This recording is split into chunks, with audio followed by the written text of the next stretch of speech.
Go ahead and go. Okay, good morning. I'd like to welcome everybody to the October 19, 2021 City Council meeting.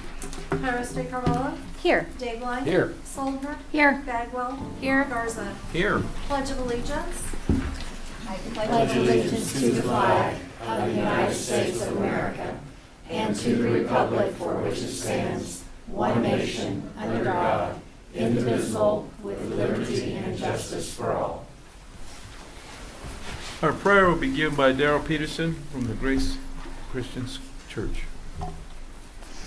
Good morning. Good morning. Let's pray.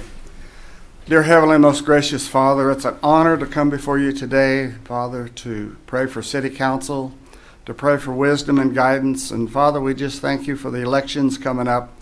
And Father God, you know the right choices, the right needs, the right people, the right this and the right that. And Father, we just pray that people will get up and vote, not sit here and gripe and complain, but do their duties. And Father, vote for the right people. And the right people is, Father, the one that they feel is the best. And Father, we just thank you for this city, for this council. We thank you, Father God, for all the blessings they've been to different departments and whatever they do. And Father, we just thank you. We know there's corrections that need to be made. And Father, we just pray for those corrections. And Father, not to be gripers or beggars. And Father, it's an honor to be able to come and pray before city each and every meeting that they have.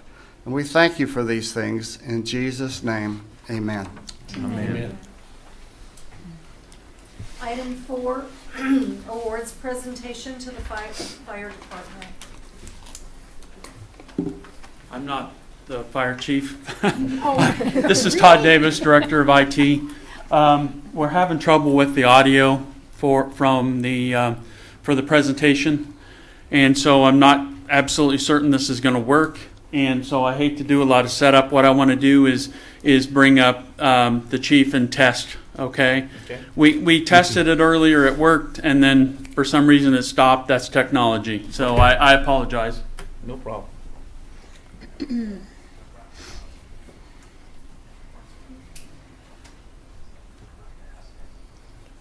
think that's your cue, Chief. You're cute, Chief. Lou's got a picture. We got a picture, but do we have audio, Chief? Chief, can you hear me? Can you talk? Nope. Where is he? I believe Chief is from Calgary, Okay. Canada. It's that crossing international borders. I see him nodding affirmatively. I can hear it in the back room. It's coming from this headset. Just put a mic up to the headset. Yeah. Give him a guide.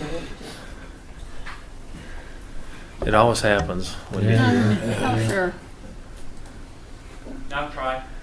Chief, can you hear me? He can hear you. He can hear you. I think he but can we hear me, can't but we him, can't hear him. You know. Have him talk again, please. Can you try talking, Chief? Yeah, 1, 2, 3, 4. Okay, we're getting a little bit here. That's good. It's coming a long way. Keep on. Keep on talking here, Chief. Sorry. Can you give me a test count or something? Yeah, for sure. 1, 2, 3, 4, 5, 6, 7, 8, 9. All right, 10. we're good there. It only took till a 9 count to get it going. Thank you. Sorry for the trouble. All right, let's bring team in here and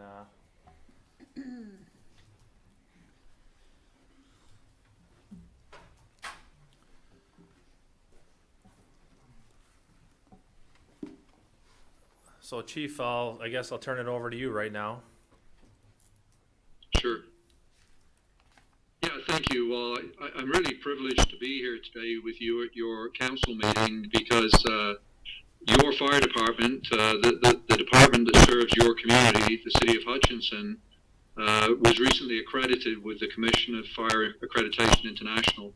And to tell you a little bit about that, there are actually less than 300 fire departments in the world. Of course, predominantly in North America are where the accredited agencies lie today. So it's something that not a lot of agencies are willing to measure themselves against. It's a peer-based, continuous improvement model where it's a lot of work. The work of preparing your documents, preparing your community risk assessment, which really takes an in-depth look at the risks that are present in your community, developing your standards of cover document, which is how you respond to those risks, not just reactively, but also proactively. So part of that is your fire department response when the community calls for them, but it's also about education programs, applying codes to buildings to try and prevent emergencies from happening in the first place. And then there's a whole document on top of those two previous ones that I mentioned called the Self-Assessment Manual, where the City of Hutchinson Fire Department, just as my fire department has to answer questions about almost every dimension of operating a modern municipal fire service. Things like what does the governance look like? What are the arrangements for financing? What are your capabilities in terms of operational response? How do you strategically plan? What are your human resources practices? What kind of health and safety measures do you have? What kind of training do you do? And it really just goes on and looks at every aspect of an effective fire department. And the great thing about this is that the City of Hutchinson has met the bar. They have achieved what we consider to be necessary to be a credible accredited agency to join the other agencies. And again, this is no small feat. This isn't an easy process. It takes years for most fire departments to get from the place of seriously thinking about accreditation to actually becoming accredited, as the City of Hutchinson has just become.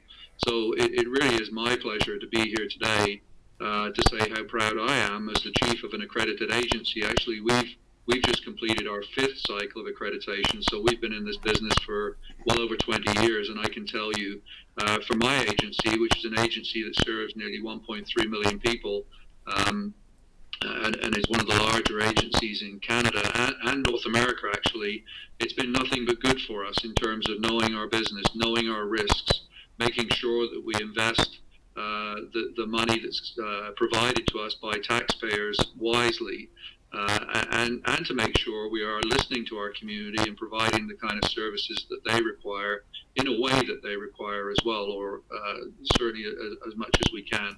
So happy to be here today. Normally we would present the plaques after the hearings we have. The hearings were virtual, have been virtual for the last year or so, and we haven't been able to present plaques in person. So I'm happy today to virtually present the plaque to the Hutchinson Fire Department, and also to your community, to your council, in recognition of the work that the community, the council of your city, the administration of your city, and last but not least, by any means, the firefighters of the City of Hutchinson, and to recognize that very significant achievement. Well, thank you, Chief.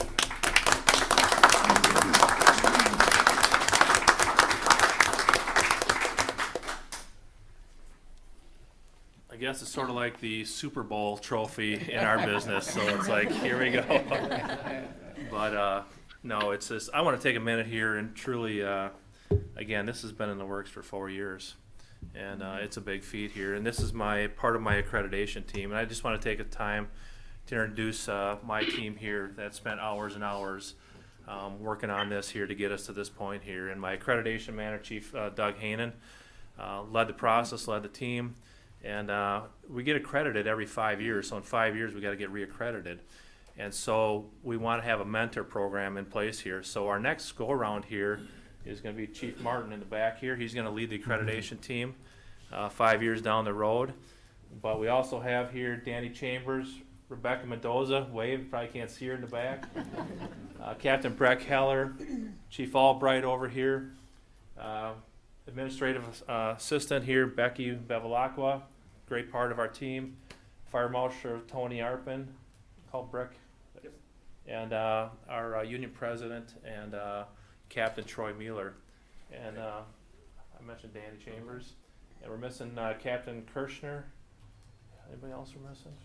I think that's it. But I just want to take a minute here, like I said, to recognize these individuals who stepped up to the plate to write a lot of performance indicators. But not only these people, I want to thank the finance department, Tom and the HR department, the fleet department. They were all part of this whole thing too. That got the dispatch center. They all got looked at and critiqued hard, and to make sure that we were doing the stuff that we're supposed to be doing, the way we get measured against. And so it's a great honor to lead this team. And I'll tell you what, put it bluntly, you guys got one hell of a fire department in this town. And you should be really proud of what these men and women do on a daily basis. So again, I thank you for your time, and I thank my men and women here. Chief, Yes. I'd like to thank you on behalf of the city council. All they can speak for themselves, but you made us proud. You made us look good, and I appreciate that. Your hard work and your efforts in this. So we're looking good all over the place, all over the fire departments everywhere, and I appreciate that. Thank you. These guys make me look good. Yes, sir. So, all right. Thank you.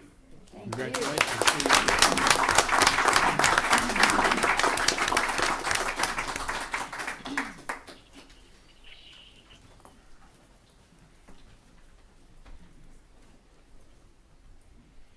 Item 5A, proclamation for National Disability Employment Awareness Month.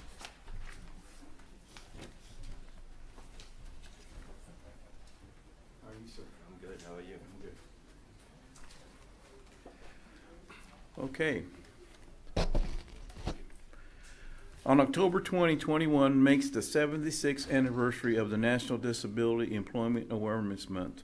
And whereas the purpose of the National Disability Employment Awareness Month is to educate about disability employment issues and celebrate the many varied contributions of American workers with disabilities.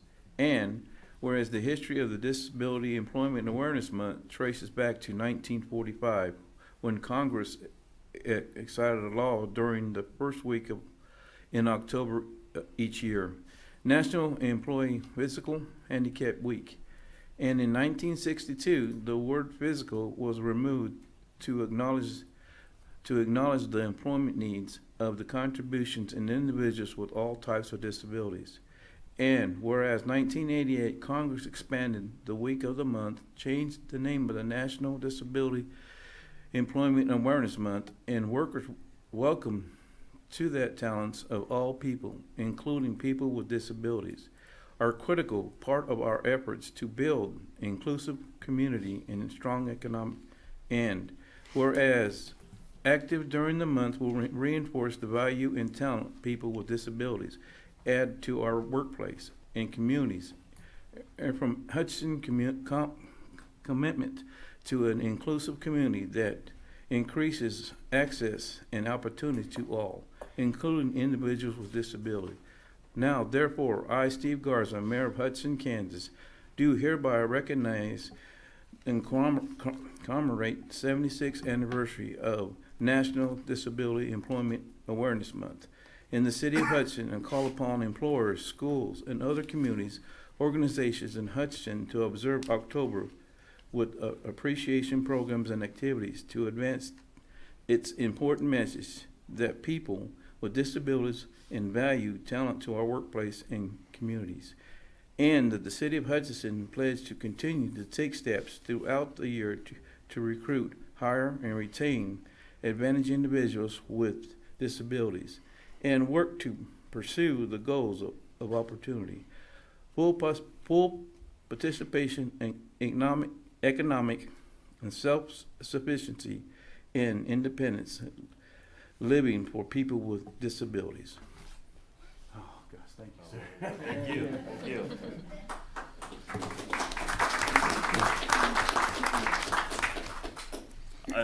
once again, I want to thank the City of Hutch and the City Council for this. I'm not going to take a lot of time, but I did want to tell a story. So 3 years ago, we have our annual Disability Mentoring Day.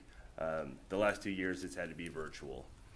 3 years ago, we had a student who, like many students, are told that they can't work and they shouldn't work. They should just get on their monthly benefits and basically school to couch. This student, he didn't think he could work, but he went job shadowed at a local restaurant. At the end of that, he was actually hired. He got his first job. He kept that job for 2 years, then went on to full-time employment. That's what disability mentoring does for our youth in this community. And with this, you show that you're dedicated to the inclusion of that. But I do want to challenge all employers in the city of Hutch. Take that chance. Hire one person. Start with one person with a disability. They may be your best employee. Thank you. Thank you.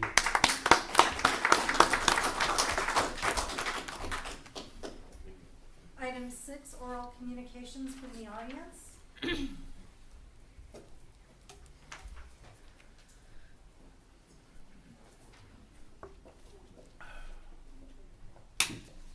I only pray once. But I just want to make this comment. I've been involved low-key in the city since the early 90s.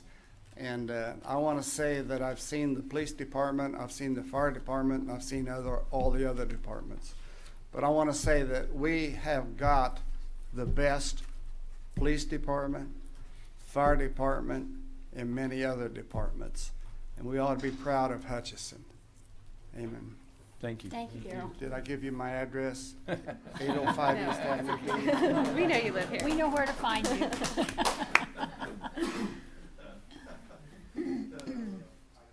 Is there anybody else? Okay. Item 7, consent agenda. I'll move to approve the consent agenda as presented. Second. Iris De Carvalho? Yes. Dave Line? Yes. Soldner? Yes. Bagwell? Yes. Garza? Yes. Item 8A, consider GVI trail extension grant acceptance.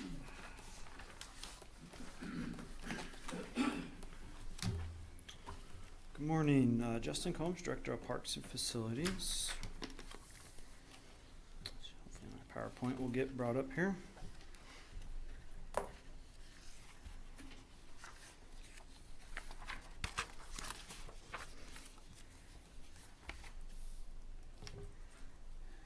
Maybe.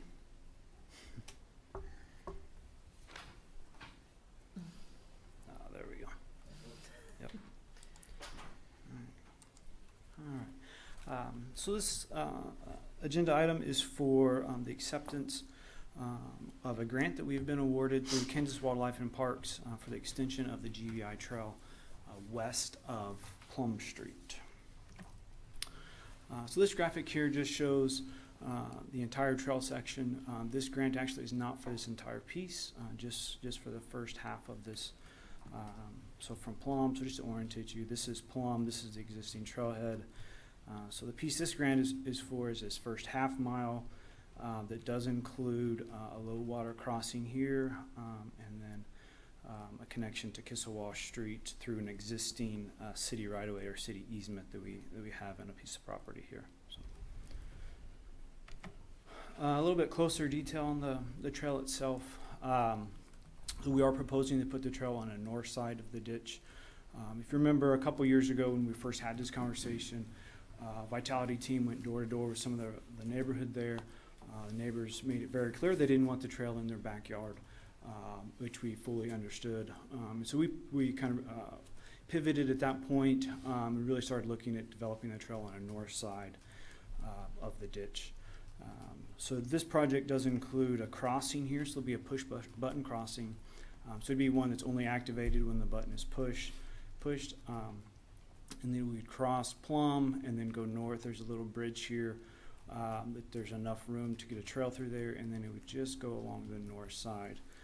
of the ditch. And then this just picks up the second half of it, and then would cross into that piece of property, like I said, that we already have that access easement. This is a low water bridge, meaning that you would actually go down into the ditch, and there would be a series of culverts, and then the path would go on top of that. So at times of really high water level, that would go underwater, but during most of the year, that bridge would be passable. We do have this style of bridge multiple places on the Jim Martinez Trail and some of our connections to the main trail. So much more cost-effective solution than trying to build a bridge over to connect the residents to the south to this trail connection. Again, just a little bit closer detail of what that intersection at Plum would look like. I do want to point out there's a large utility structure right here, which by routing to the north, we basically are avoiding that utility. It's a gas structure, so it's another benefit of moving it to the north. And this is just a little bit closer detail on what that low water bridge or low water crossing would look like. And you can kind of see the outline here of that piece of property with the easement in it and the connection out here. A little bit about cost. Construction cost is estimated at $430,000. Right of way and survey, $25,000. We are anticipating we're still going to run into some utilities, some major gas lines. So we've budgeted $25,000 to potentially relocate anything there. Then we have our design and construction services for a total of just under $590,000. I do want to back up a little bit and talk about this right of way and survey piece. These are probably the best ones, to show this. So I know we've talked about the potential of needing to purchase additional property for this, and we did budget for that. Worst case scenario is we would have to purchase 10 or 15 feet along the entire length. That would equate to less than 1 acre, about 3/4 of an acre. And we've budgeted for that, so in that $25,000, if we had to purchase that right away, the funds are there. The most likely scenario is where the trail kind of has a slight curve in here. We may need to buy just a small section here. It's probably the most likely scenario. There's also a scenario where the bridge or where the trail fits completely on the city right away. The reason why we don't know this is if you go out in the field and look at it, the fence is built right up to basically the edge of the ditch.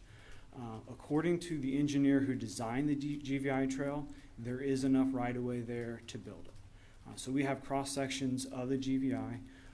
We have sections that show where the ditch is and where the edge of the right-of-way is.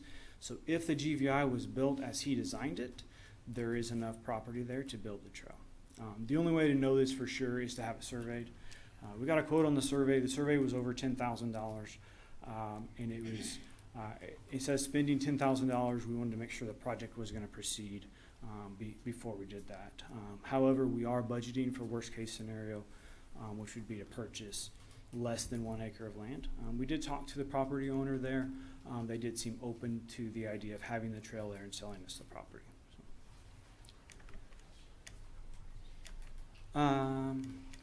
Now we'll move on to the budget breakdown.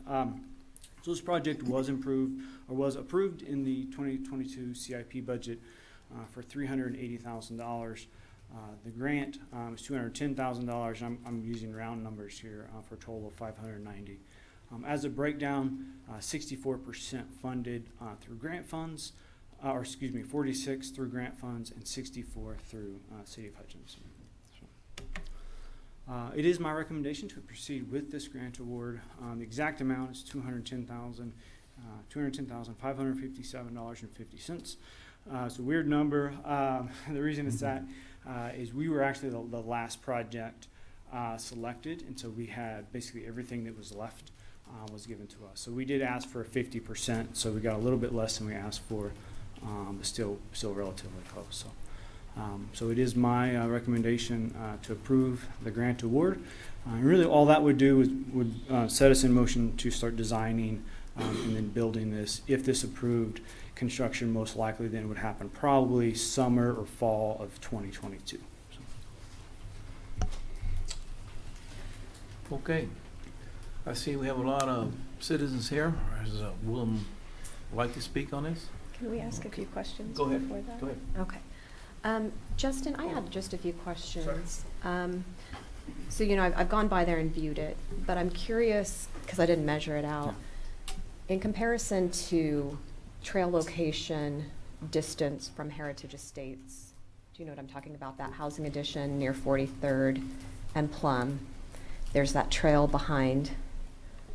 How does this compare to So, proximity to right in here. the homes? Yeah, is it pretty comparable? It would be very similar. I've never measured it, but yeah, it'd be very similar. So the backs of these homes here compared to the existing GVI would be very similar to the backs of these homes to the trail we are proposing. Yeah. Okay. Yep. And then if somebody wanted to, let's say somebody's on the trail and they wanted to access the neighborhood, they would have to actually go through the ditch. Correct. Okay. Correct. And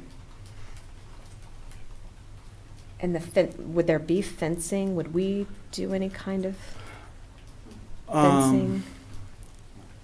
So we would replace, so if we had to disturb the fence to the north, we would replace that fence. But I assume you're talking about fencing on these homes on the south. Yeah. It is not in the proposed project. You know, if that's something that interests the council, we could definitely look at that. You know, I understand the concerns. I do think most of the houses in the subdivision you were speaking of, I think most of those have privacy fences. Yeah, I'm the not Heritage 100% sure. I Estates didn't- ones, almost all do, I think. Yeah. But I wasn't sure if we would be on the hook for screening, or the neighborhood would be on the hook for screening if they so chose, if this was approved. would be I think it could Okay. be either way. I think this Okay. body could choose if we wanted to proceed with the project and that was a big enough concern of the neighborhood. I think this body could choose to do that. Some of those do have fences. I haven't looked at every single one, so. Yeah. And some of them have chain link because they specifically want to look, or not chain link, but something transparent, wrought iron or something, so they can see the open space to the north. So. Yeah. I know we've been discussing this for a few years, and we've kind of gone back to the design drawing board, but can you remind me what the notification process is when projects like this come up? So before we did the initial grant application, Vitality team, I believe, sent out letters and did go door to door. And then we had quite a robust conversation about placement of the trail. I mean, that has been a couple years ago. We did not, and probably to my fault, we did not notify residents that the grant award had been accepted because it had been 2 years. We were initially unsuccessful, and then we reapplied. So. Okay, so there's no requirement like there is with other developments that everybody within a certain No. distance be notified? No. Okay, I wasn't sure what that process was. Thank you for clarifying. Yep. Justin, just a couple of Yeah. thoughts here. First, appreciate the fact that you have listened to the neighborhoods and the impact area and have actually reconsidered the design, moving that to the north side because rightfully so, on the south side, there was some intrusion of privacy there that needed to be looked at thoroughly. One of my questions is that let's take the GVI on the north side, the north boundary of the GVI. What would be the proximity of the end of the right-of-way for the GVI to the land that would be bought? Would that be just directly parallel to it, or would there be some distance between the GVI and the land that would be acquired? So ideally, we need 15 feet. So I guess I didn't describe the trail itself is 10 feet wide in concrete. 10 feet wide? And so we want 10-foot trail, and then ideally we want 5 feet of clear on either side, so no obstruction. So primarily for a cyclist if they were to come off the trail. So where that property line, we would want at least 5 feet from the edge of that trail to that fence. Okay. So kind of worst case scenario, or the most we would need would be about 15 feet of shoulder, so to speak. Right. What is the department's typical process as far as maintaining the existing trail system and then going forward the ability to maintain this new trail? That's a great point. I'm glad you brought that up. It's something I meant to bring up. So this trail is concrete. And concrete has a tremendously less amount of maintenance that's needed. If you've been on any of our asphalt trails, I'm sure you know the condition of them. They have lots of cracks. And we are on a 5-year rotation of crack sealing and seal coating our trails. 22 will be our 3rd year in that rotation. So it will take us 5 years to make it through all of our existing asphalt trails with a crack seal and a sand seal. So this one, proposing it to concrete, means we won't have those long-term maintenance issues. And when and if we do have maintenance issues, if we have a section that settles or something like that, we'll be able to, with in-house staff, address that. Because we can pour concrete in-house at a fraction of the cost of what a contractor can. As opposed to an asphalt trail, we really don't have the equipment and materials to do that, so we have to contract that out. So, ideally, all of our trails would be concrete. To go back now and convert them is a huge undertaking. But moving forward, we're definitely looking at concrete because of the long-term maintenance of it. So moving forward to the next phase, beyond this phase, assuming that this does get approved and we accept the grant, describe the next phase and what the time schedule would be on that, or would we be eligible for further grants for that next phase? So the next phase would be then finishing this connection to Monroe Street. That project is eligible for this same grant. We kind of planted that seed already with the Recreational Trails Grant through Kansas Wildlife and Parks. They're excited about this connection piece because of the long-term connection that it makes in our trail system. So that would be the next piece. And then beyond that, then the plan is to connect our Northeast Trail system to Rice Park and ultimately Jim Martinez Trail. There's multiple variations of that. The trail could go north and take to 43rd and be more of a multi-use trail, or the trail could cut through the neighborhood there directly to the west and be more on-street facilities, as well as a combination of on-street facilities and trails. We have a route either way. There's just going to have to be some more investigation on which route we go on that. But the ultimate goal is to connect this trail system to the Jim Martinez Trail system to really create that nice loop, basically from then Cary Park. In theory, you can get from Cary Park to Dillon Nature Center, basically all on our trail system. So looking at your crystal ball, when would you anticipate the time schedule to actually get it to Rice Park? To Rice Park. Yeah. This next phase of this trail would look at, so if this was approved, probably in the next grant cycle would start looking at that next section. Okay. We do have support from the First Church of the Nazarene, who owns that large field, as well as Heartland Credit Union. Heartland Credit Union actually kind of wants the trail to actually come onto their property a little bit, so we have support there. So that would probably be our next phase, which we'd apply for directly after this was complete. It's probably a 5+ year plan Okay. to get us all the way. It's All right. not. It gets much more complicated once we Sure. make it to Monroe Street. I appreciate that. Thank you. I have a few questions. So one of my concerns is the price tag on this project, which I think we all need to consider. We have trails and infrastructure that we're not currently addressing, that is in poor condition. And I think personally it is in bad taste to add new infrastructure when we're not maintaining our own currently. I think that that's going to leave bad taste in a lot of people's mouths. We're talking about, what is our share again on this? $300 and something thousand. Yep. 380. $380,000 of our taxpayer dollars when we aren't even maintaining our Martinez trails. We're not even maintaining our facilities at Rice Park.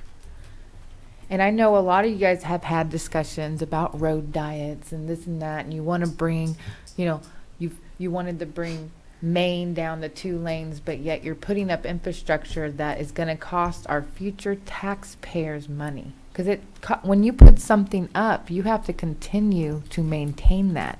And I don't think that we're in a physical position because we just got through budget season, so Dave Line, I think you would understand in this aspect that this just might not be the time.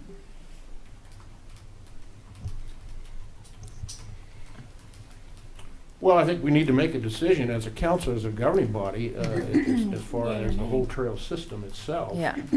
And I've always contended that so many projects, we get about halfway through a project and then we cease the project and we never complete what we started for. And I think we need to continue with the master plan and the implementation of that. I think the proper changes have been made to relocate it to the north side, so that removes that objection. And I think we also need to evaluate the fact that leveraging dollars, federal dollars, is an optimum way to increase and improve our trail system. I would like to And, interject. Can I interject on that? Using the leverage, if we deny that, I think it really sets us back as far as the completion of the overall trail system. I And, would like let's to- complete what we started. I would like to interject on that. For one, I understand leveraging federal funds, but when we're trying to be good stewards of people's taxpayer dollars, just because there's $210 out there on a carrot, which we all know federal funds are still taxes, there's not free money, out there on a carrot, so that we end up spending almost $400,000 on something I quite frankly don't think we can afford right now. And like I said, maybe we reposition ourselves and we can look at this later on. But from a financial level, that's future maintenance. Just because a grant allows you to build something new doesn't mean we can afford that new. That's kind of like when you get cable and they give you that first offer and it's real cheap and it's nice to have that cable in your house, and then after the 2 years it's really, really expensive and you realize, oh wait, maybe I didn't budget this quite enough. And that's what federal funding is on some of these projects. Well, I you would and like to dis- hear you from and the I people. disagree philosophically on that. Yeah. And, I believe it's a good opportunity. I know in the years past, this community has turned down and have actually had a moratorium on the use of federal funds, and it's set this community back years and years and years and years. And I think it would be a shame if we did not leverage these federal tax dollars to complete what we started. And since you brought up the Parks and Rec Master Plan, I did write a few stats down. So in the community-wide survey that we did that was statistically valid, the number one purpose of Parks and Recreation was to promote and encourage healthy and active lifestyles. So obviously this is right in line with that. Additionally, of the 24 current priorities of Parks and Recreation, trails and greenways were ranked fourth amongst those 24 that we asked. Also is in future priorities, so we asked the citizens to look forward into the future. What are your top priorities moving forward as far as funding goes? Trails and greenways scored number 3 on that list, that same list of 24. And then also in the master plan, it really spoke to seeking outside funding and being very aggressive about outside funding. So really, it keys in on a lot of the main and priorities of the Parks and Rec master plan, which again was a community-based plan. It wasn't something that I sat at my office and just said, "Hey, it'd be great if we did this." We went out to the community and did it statistically valid. So it wasn't just those people who are already engaged in Parks and Recreation. It was those who are not engaged typically. So. And I'm not saying we shouldn't, maybe we need to file different federal grants that's going to help us with Rice Park and the issues that we have here. That's going to help us with Cary Park and the issues. Are we filing for the right federal grants? So I understand what you're saying, is needing to leverage some of that federal grants, but I will tell you, are we filing for the right ones? Are we building new when we shouldn't? When maybe we should be trying to fix our existing structures and our existing infrastructure and our existing trails. We have very, very bad maintenance of what we currently have, and I don't suggest we should build anything new until we can figure out a way to fully fund and maintain what we already have. Justin, can you speak briefly to the effect on property values of trails? I've done some research. It seems to be positive. is that accurate? I've seen like Yeah.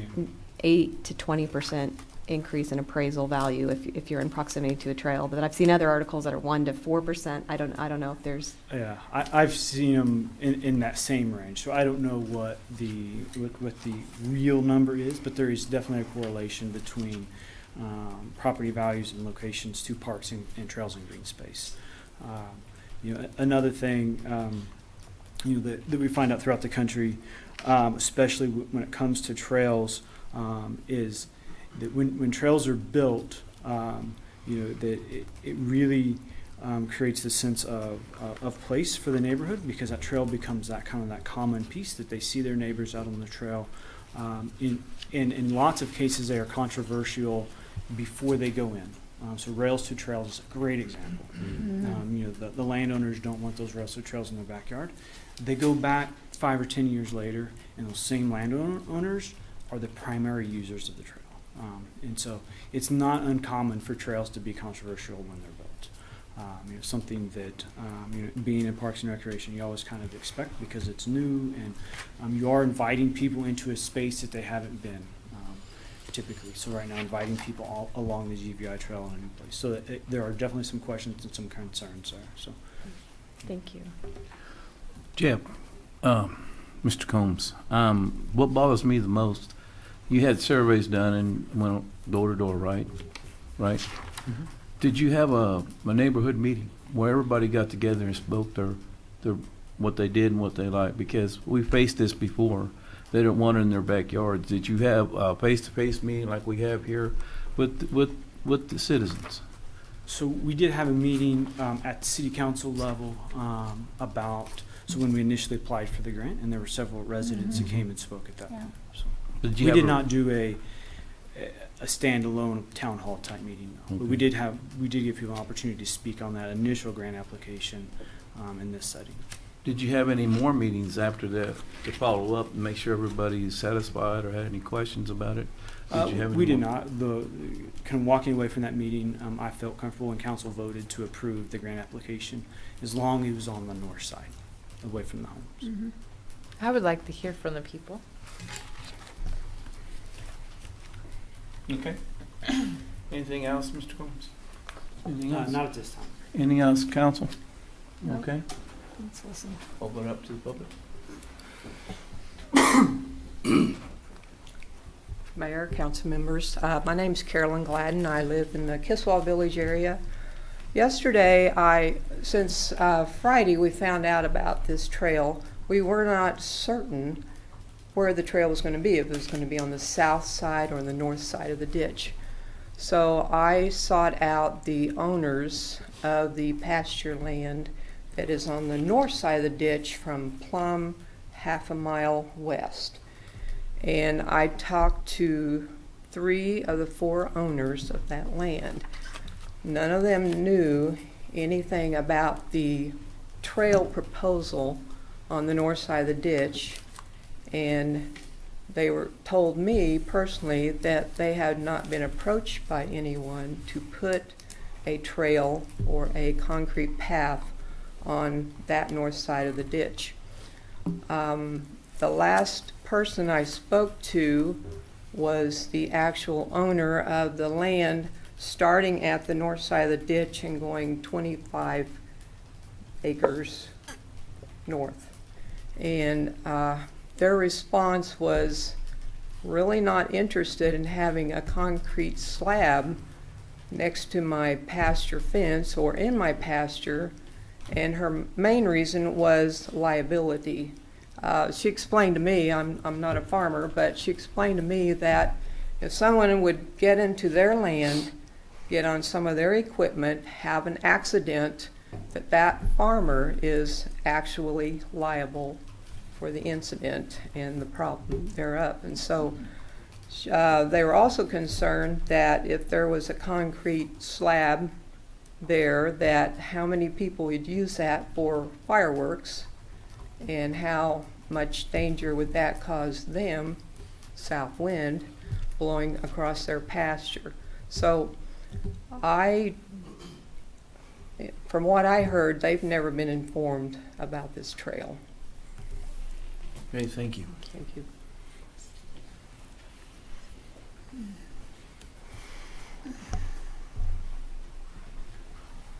Sarah, this is to you. Justin was at Charles Mall. Justin talked about where he's got the trails on a 5-year rotation, and there's funding for that to repair the damages from the neglect for the last several years. And it's a start. There's something in the plan, something getting done right now.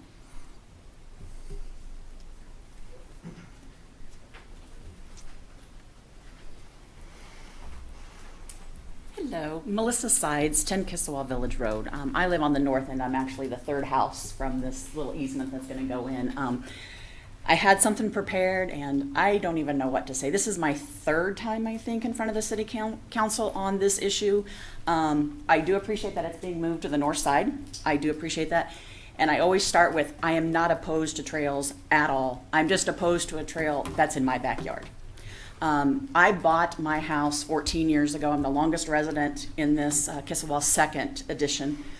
I bought that land and that house because I wanted to have a country feel. I wanted to be able to look out my backyard, and I'm one of those people that have the chain link fence so that I can see there, and I can see the trees, and we have wildlife, and we have all of that. With this proposal, it looks like we're going to take the trees out, and now we're going to have people walking. So now my chain link fence, I get to see people walking.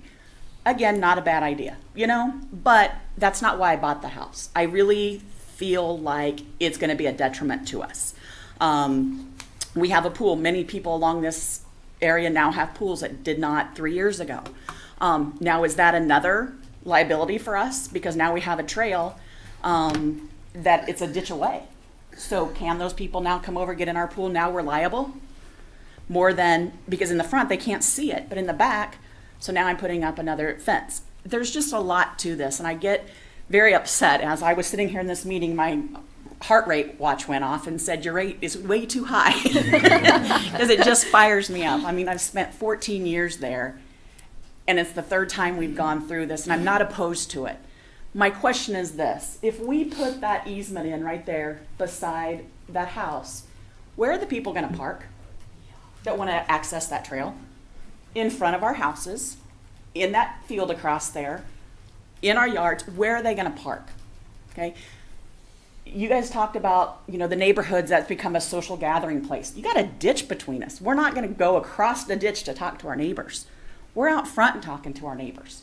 That's how we got so many people here today, is because we're outside talking to our neighbors, always in touch with them. It's not going to take a trail to do that for us. That's a ditch is separating us. I guess my other thing is, I would really like to know, I think, Jade, you asked this question, between Heritage Estates and the trail. I want to know that distance compared to our distance, because we have some houses, if you look at the very beginning, they are like almost on the ditch. You can't tell me that's the same distance away. So I'd like to, if we could, get those measurements, you know, exactly how far is that from our property line. The other question I had was, that's county back there. So what does that happen to, if the city's gonna buy it, is there more money we have to spend because it's county? Because behind our house is county. The other thing you may not be aware of, we have hunters back there because it is county. There's times you lay in bed and you hear gunshots. And the first year I freaked out and I called my friend who's a sheriff's officer. I'm like, what is going on? He's like, it's county. Now we're gonna put a trail through this county land where there's hunters out there. It just seems to me like a lot of issues. I understand when it's gonna be extended. We're talking almost $800,000 for a mile trail. Seems kind of crazy. I mean, Sarah, I totally agree with you. I was looking at the notes on the city council. There were 2 people that posted, why don't you fix the ones down in Cary Park before you add new? I mean, I think that's kind of what the people want, is that fixed.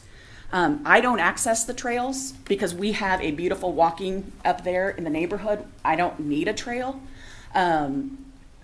So anyway, I appreciate your time.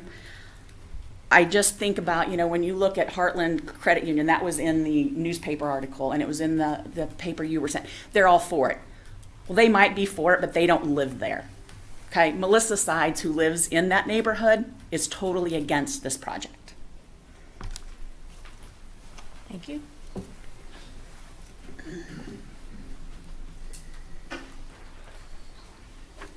Brian Goodhart, 2 Kissawall Village. I know I only got 5 minutes. I do want to thank the council for still doing the Pledge of Allegiance and the prayer. Thank you. And the other thing is, you put a lot of work into this. We're here to oppose this, but this is the first I've ever seen of any actual plans. So we didn't really know what was going on. Again, I'd say what Melissa did. I'm not opposed to a walking trail. I think it's great to get people out, especially now. Now's a good time. But we in our neighborhood have taken a lot of steps to beautify our neighborhood. We all take very much pride in our yards, our properties, our street. We all talk to each other quite a bit. My concern is a couple things, and I think Melissa said also the yardage or the feet north of the ditch. It needs to be quite a ways back there. I'm the lucky person right here.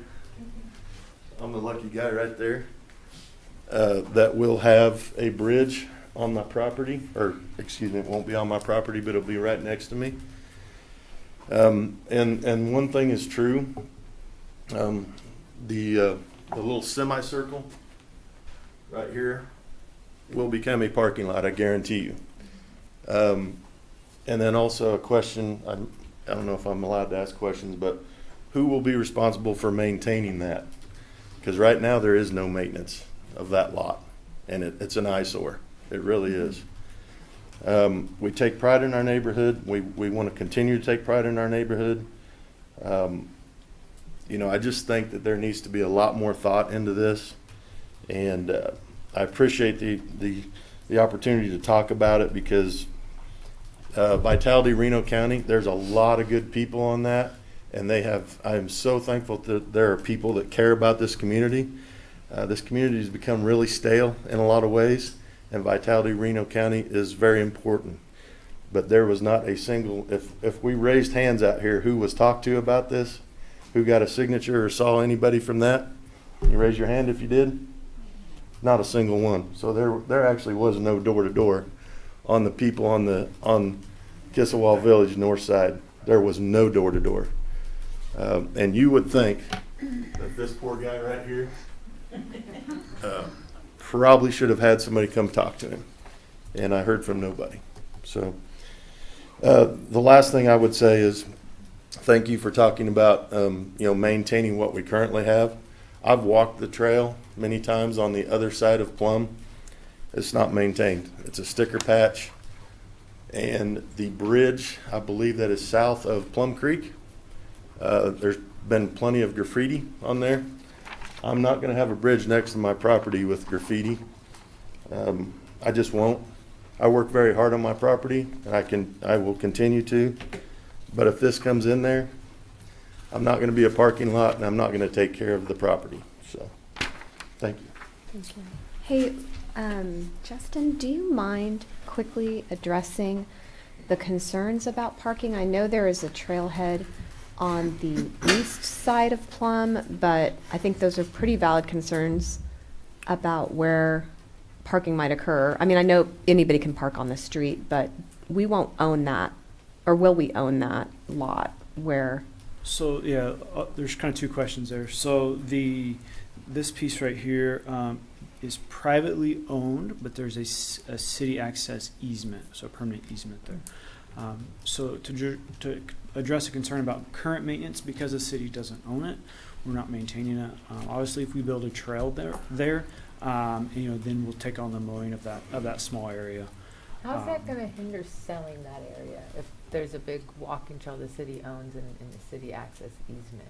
Want to make it more difficult to? Historically, proximity to trails and parks have increased property value and made it more desirable for people to live there. So.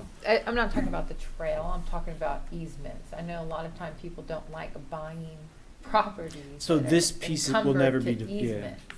So don't parse your words in that way. I'm talking about an encumbered property based off of an easement. That property was never designed to be developed. I'm talking about the one. And what about that one? Yes, those Okay. are for sale over there, yes, but the property where the Yeah. access. And I also want to clarify, this is really a neighborhood So access who- point, so we're not Who maintains the property then? along the trail, the city will. They But will. if the other we- part is we never go. meant to be developed and the city only takes care of their share, what's gonna happen to the in-between? So when that next lot is sold, then it'll be the private, the owner that buys that, or it's currently on the developer that owns it. That's part of the plat, isn't it, Justin, is, from the yep. original, So when Yeah. this subdivision was platted, that somebody access had the- point was put in there, Yeah, as I somebody had the recall. forethought to put an access point in there for a future trail. Right, I mean, connection. I think I was on planning commission back then, and as I recall, David Friend is the one who Correct. developed this area. Do we? And that was part of his requirements on the plat. You'd have to go back and check. I admit my memory's a little faulty, but And what happens when not all the property owners wanna sell to the city? My initial conversation with the property owner to the north is they were open to the idea. If they don't want to sell, then we have to look at how much room there is on the right of way. So, And what are the safety issues for the people that hunt geese directly northwest of that? so if they're hunting northwest, if they're hunting over here, they are doing so illegally. Well, I mean, or north. This property is within the city limits, and it is illegal to discharge a firearm. The north. I don't know exactly, but I know there's some geese hunters up there. Every year. Yeah. Every year. And that to me is a safety issue. well, it sounds to me like they shouldn't be there to begin with. No, that's county. This piece up here is in the county. This piece. Yeah. Sorry, I meant to say north then. There's geese hunters up there, and I don't know if that's something we need to really consider as far as safety issues Justin, goes. what are the signage requirements on something like this? Could we have signage about parking on that parcel? On this piece, yeah. Kind of, I mean, preventing it if we wanted to? We could, yeah. And then maybe we could have signage about, So, beware and this isn't, hunting. and this isn't designed to be a trailhead. This is designed to be an access point to the neighborhood to the south, or anybody on foot or on a bicycle. It doesn't mean we won't have occasionally people, but if you're gonna drive to this trail, the most logical place to drive and park is where we have a parking lot. It's right off of Plum Street. So I don't see 15 cars parking here, like we do here. Where there'll occasionally be somebody that drives there, probably. But again, this isn't designed as a trailhead, it's an access point to the neighborhood. who owns that little semicircle? Is that the developers? Yes. Yep. Okay.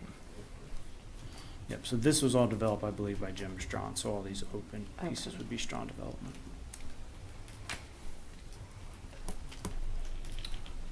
We're gonna address the geese hunting that's in close proximity to a walking trail? If it is on the north side and in those tree areas? To me, the core issue is the adjoining landowners to the north of their Yeah. openness to selling the land to the city. I think that could be a deal maker or a deal breaker.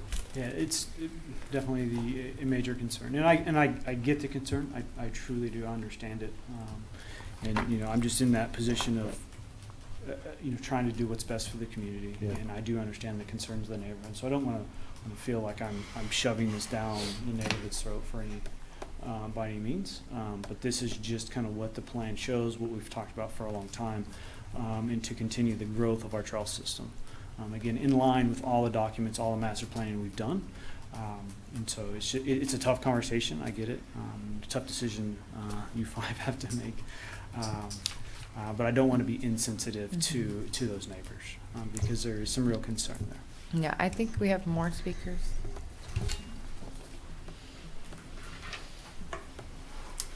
My name is Peggy Dickinson. I live at 436 Kissawell Village Road. Let's back up 2 years ago.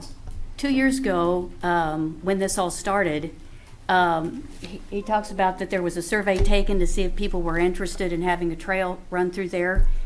And the survey, none of us up there on, technically it's 38th and Plum, that street. None of us were asked, not one. The survey, the people, the signatures that were on the name on the forms were people that lived on 36th and 37th Street, south of us.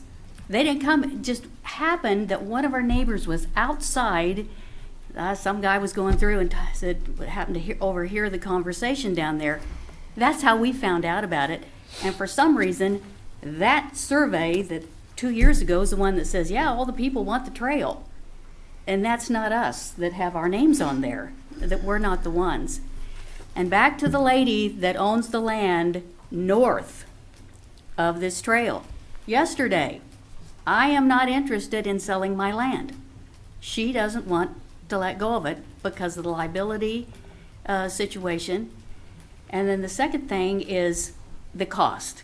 When you go ahead and go on the next half mile on down the road,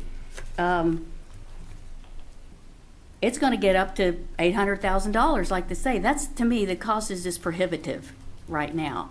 And back to our half mile, you're going to have to put a barbed wire fence in. My brother's a registered Angus rancher. It costs $4 a foot to put a barbed wire fence in. If there's 5,280 feet in a mile, take a half of that. You got 2,000 some. That's $10,000 for a barbed wire fence. And that's not counting any corners that you want to put in there. So that's another expense.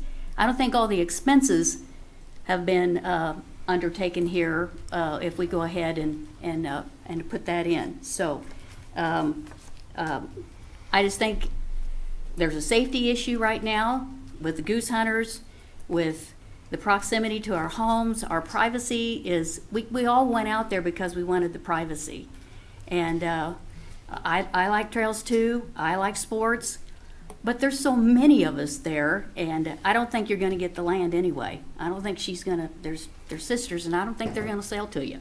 So I think you're spinning your wheels here. And but I don't understand why we can't change the master plan for the trail. Why can't we just say, instead of it being a circle, if that's what we're trying to do, circle the city, let's just start at Plum Street where it is now. We'll go down south, come up to Monroe, to the church there, or the credit union, turn around, come back. Why do we have to go across? I don't know why that's a have-to thing, since there's so many problems and issues, I think, at this time. So thank you. And one more thing.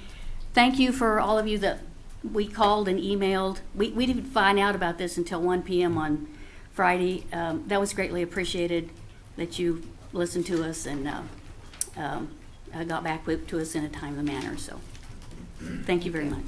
Thank you.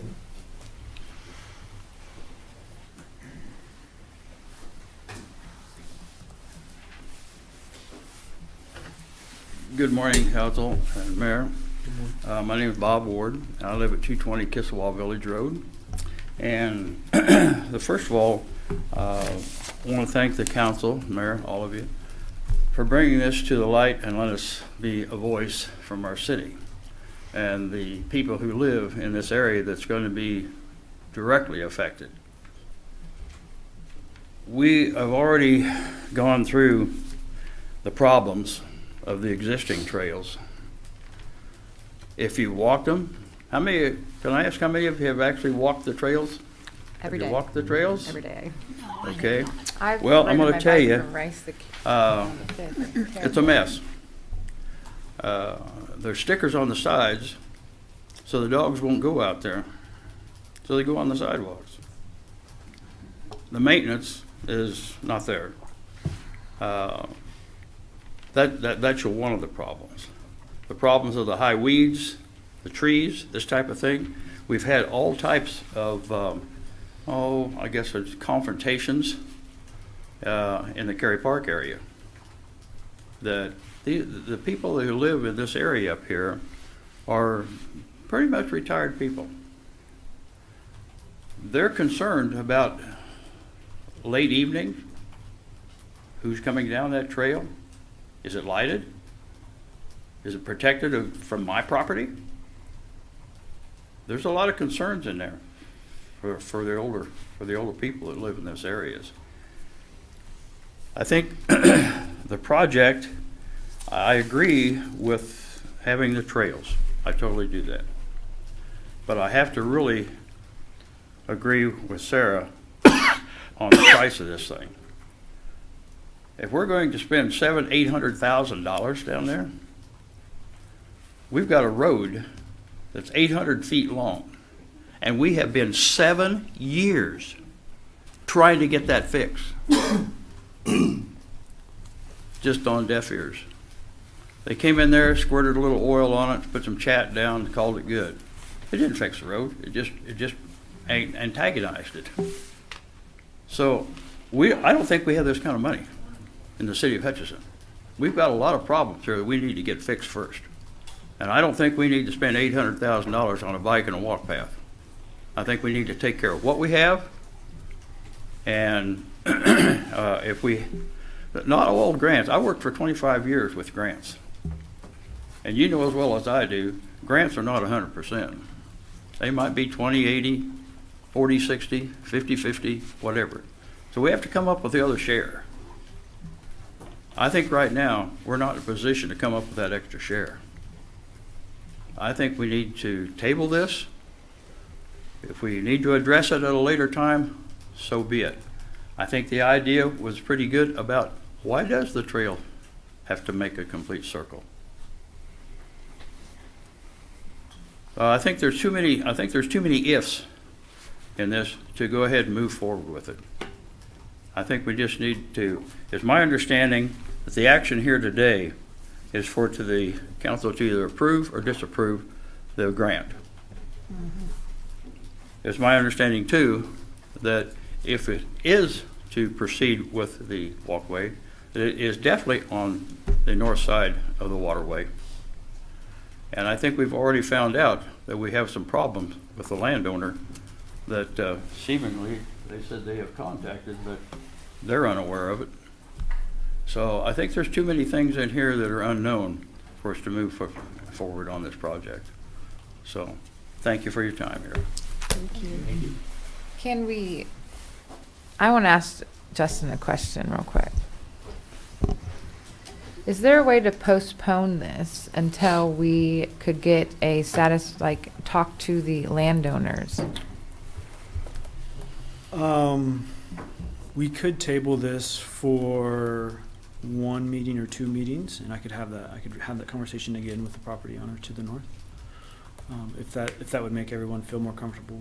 I did have that conversation initially, which is not the conversation that I'm hearing now. So maybe something has changed recently. So that would be a possibility. I don't know that I have a hard, fast deadline on when the grant has to be accepted. Yeah, what would be the date on that? I would be curious to know the date on when it has to be accepted. So I don't have they haven't provided me with that specific date on when we have to accept, when they're going to move on to the next project on the list. So I can find that out as well. In your judgment, as well as perhaps the engineering department, what would your response be to if we did not acquire the land, as to whether or not it's practical and functional, and to put the trail within the right-of-way of the GVI? So again, going back to the original cross sections of the GVI, if it was built as it was designed, there is enough property there. It's the fence that's in the wrong spot. It's the fence. So there is a chance that fence is actually on city property, that there's more property. I have the cross sections of the, and they would have been unreadable on the screen, so I didn't include them. But so if the ditch was designed or built as designed, there's plenty of room along there. So where you're seeing this black line, which is what GIS shows as the property line, and you can't necessarily rely on those lines shown over the top of an aerial photograph. But that's the line that we're kind of questioning on where that line actually is. It's most likely the fence is on city property. And so there's more room there than it looks when you drive by. So I went out there, and I know the north side, some of it's washed, like the integrity of the ditch is washing to the north.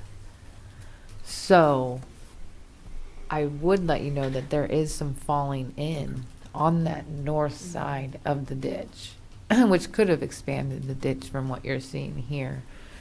And two, what's the integrity of some of it? If it is falling north, what is the integrity of the long-term span of putting a bike path So there? the maintenance of the ditch structure itself falls on Public Works, so I can't answer the question about the integrity of it and how well it, or if it's eroding.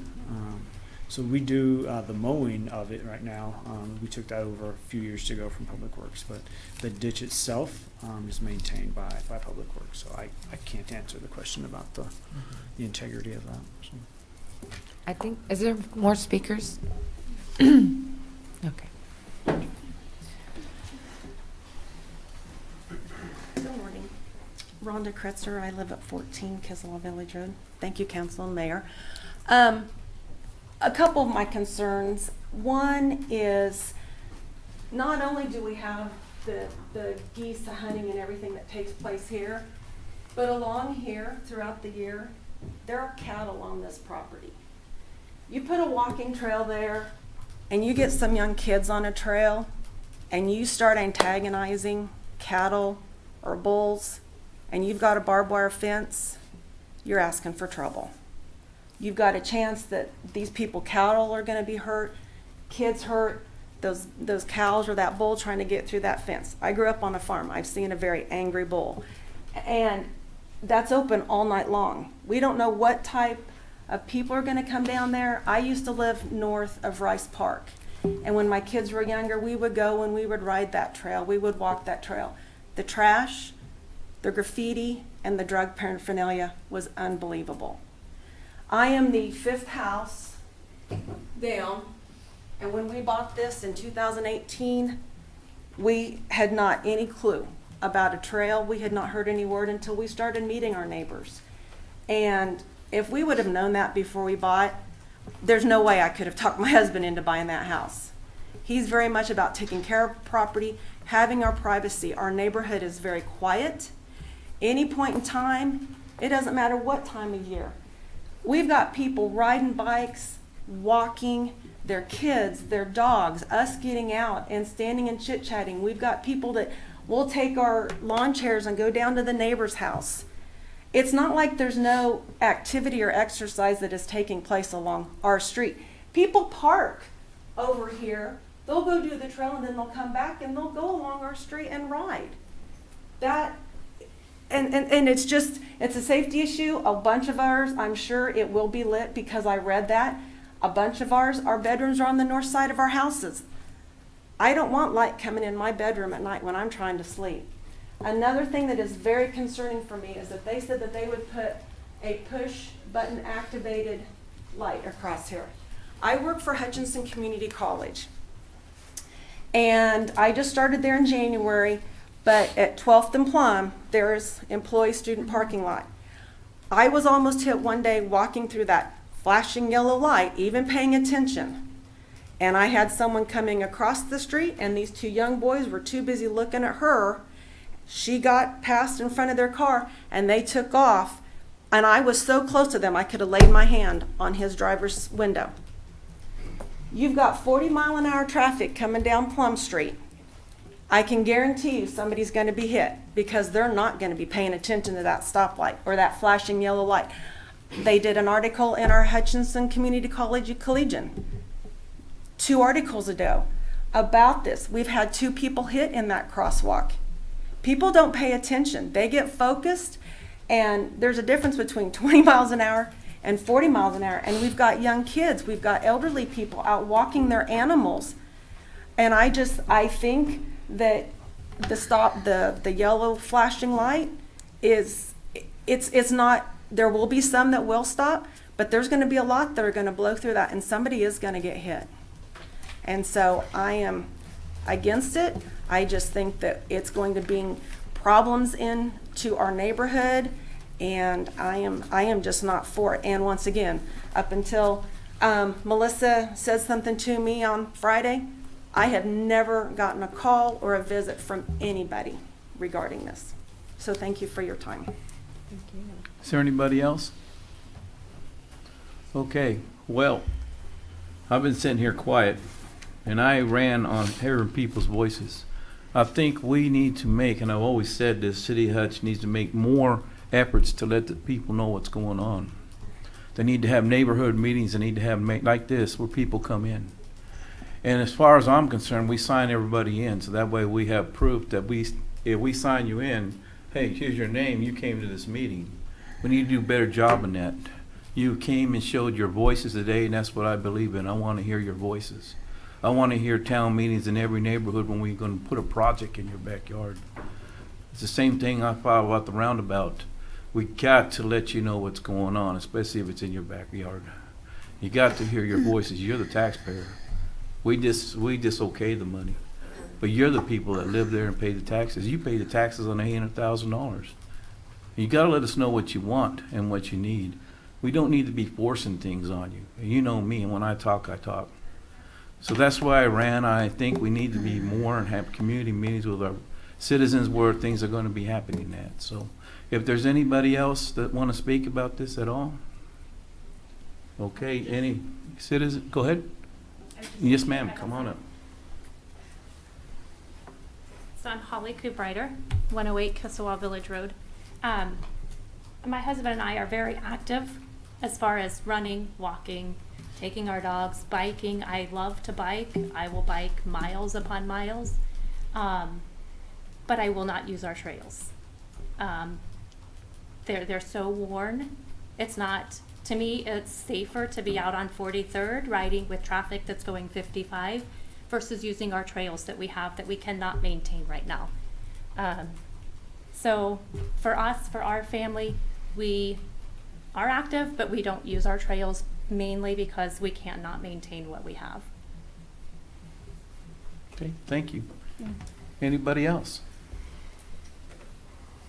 All right, at this point, council, got anything else to say?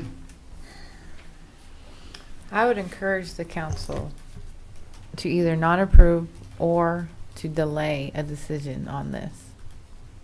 Let me put a motion on the floor. I make a motion that we table this for 2 weeks to allow Justin and his department to pursue a conversation with the landowners to the north of the property and report back to us within 2 weeks. I'm going to second that. I'd like to say on that, these people already showed they don't want in their backyard. I don't know Yeah. what another 2 weeks is going to be. Yeah, I don't think anything we do is going to change the. That's what I'm saying. The opinions. But I do John, think I do we- think that we could make a motion with a contingency on the ability to acquire right of way. No, I think we should wait on this because not only are we waiting on the property owners, we're also waiting on whether we have adequate communication with the people.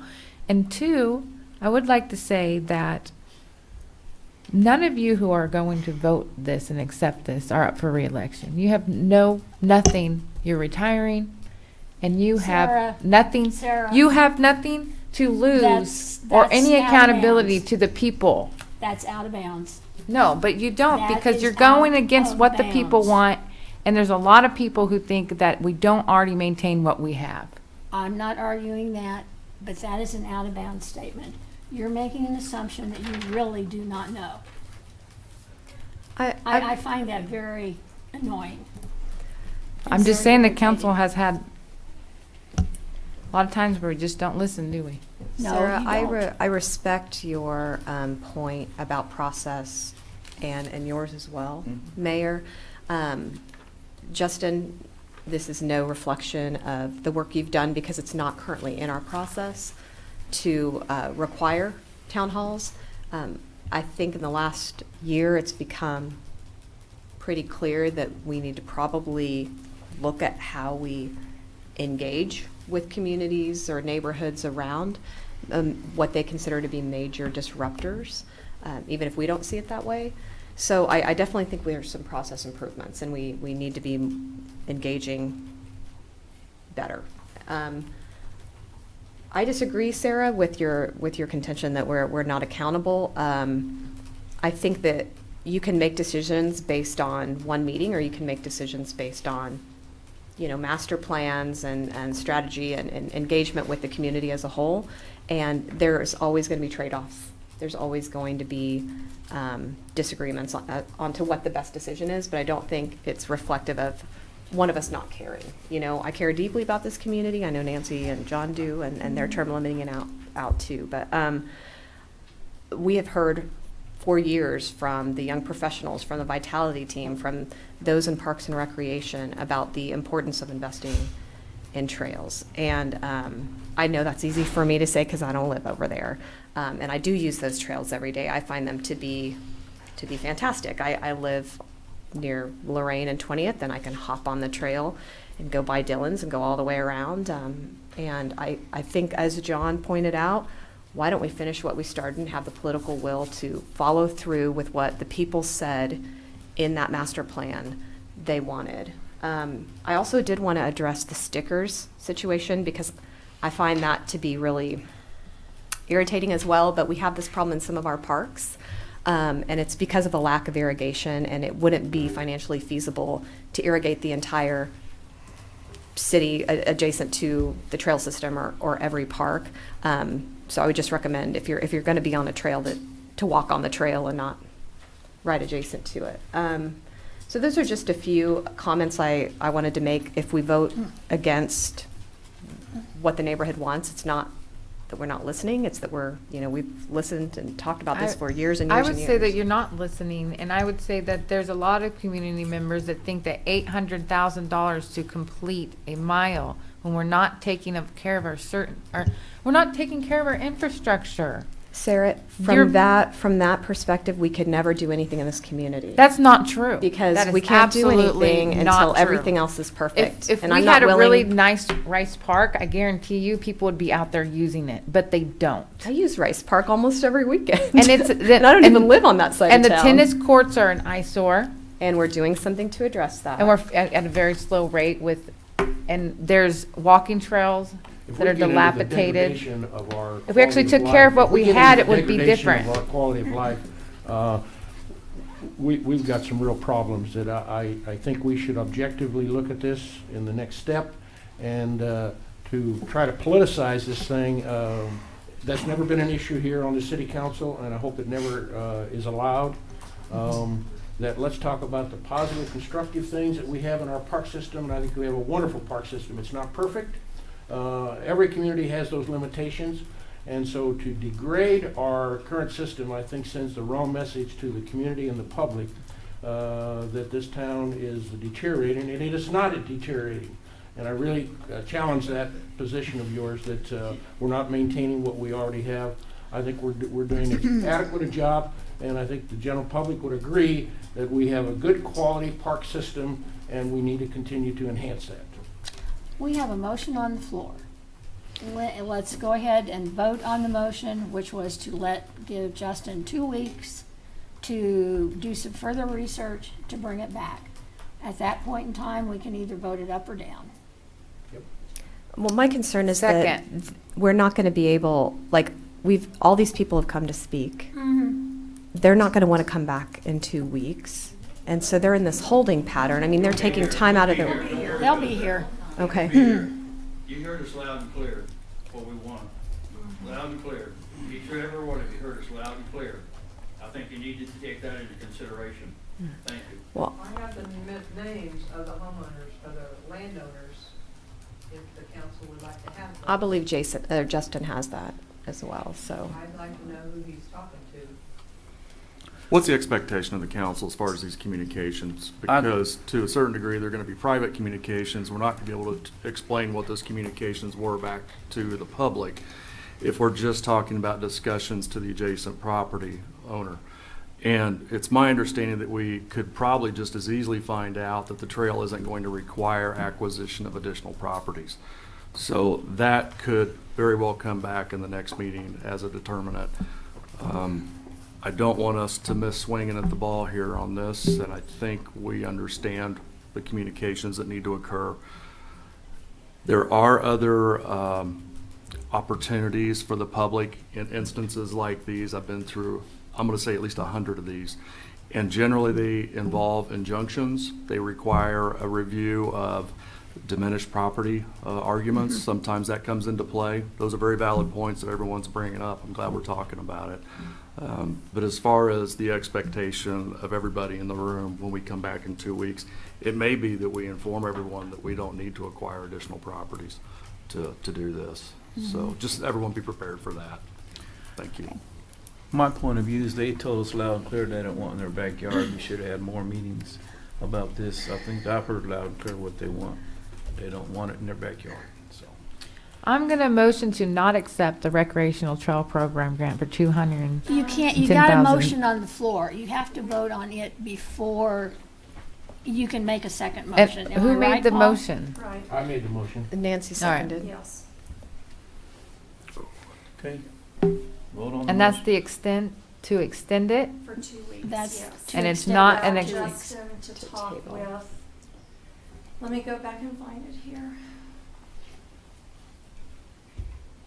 You're just doing that because I keep in a lot of notes.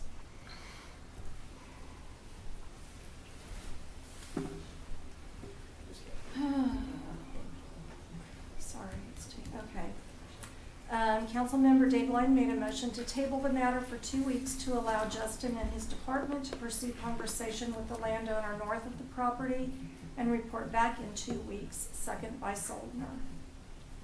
Read Now, the you names. can either vote that motion down and say, no, you're not going to extend it. In which case, then you could go ahead and make your motion, Sarah, to reject. Read the name. Is that where we're at, right? I'll call roll for the Yeah. motion.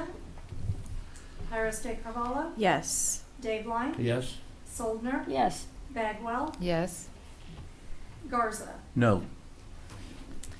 Can I also motion to not accept, or do we have to also, can we have two motions on it? Just got tabled for 2 weeks. folks. It Got just tabled for yeah, 2 we weeks. just voted to All right. table it. I know I tabled because I didn't want it to come back. Give me some more Thank you time. for coming. Okay. Well, this will be reiterated again in 2 weeks. Yes, sir. Yes. Thank you for your time. I would like to make a kind of motion, a bathroom break. Can we do that? Yeah, I second that. All right. We'll come back at, give about 5 minutes. August 2018, when I first came out there. Well, John.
Morning, Council. Tom Sanders, Human Resources Director.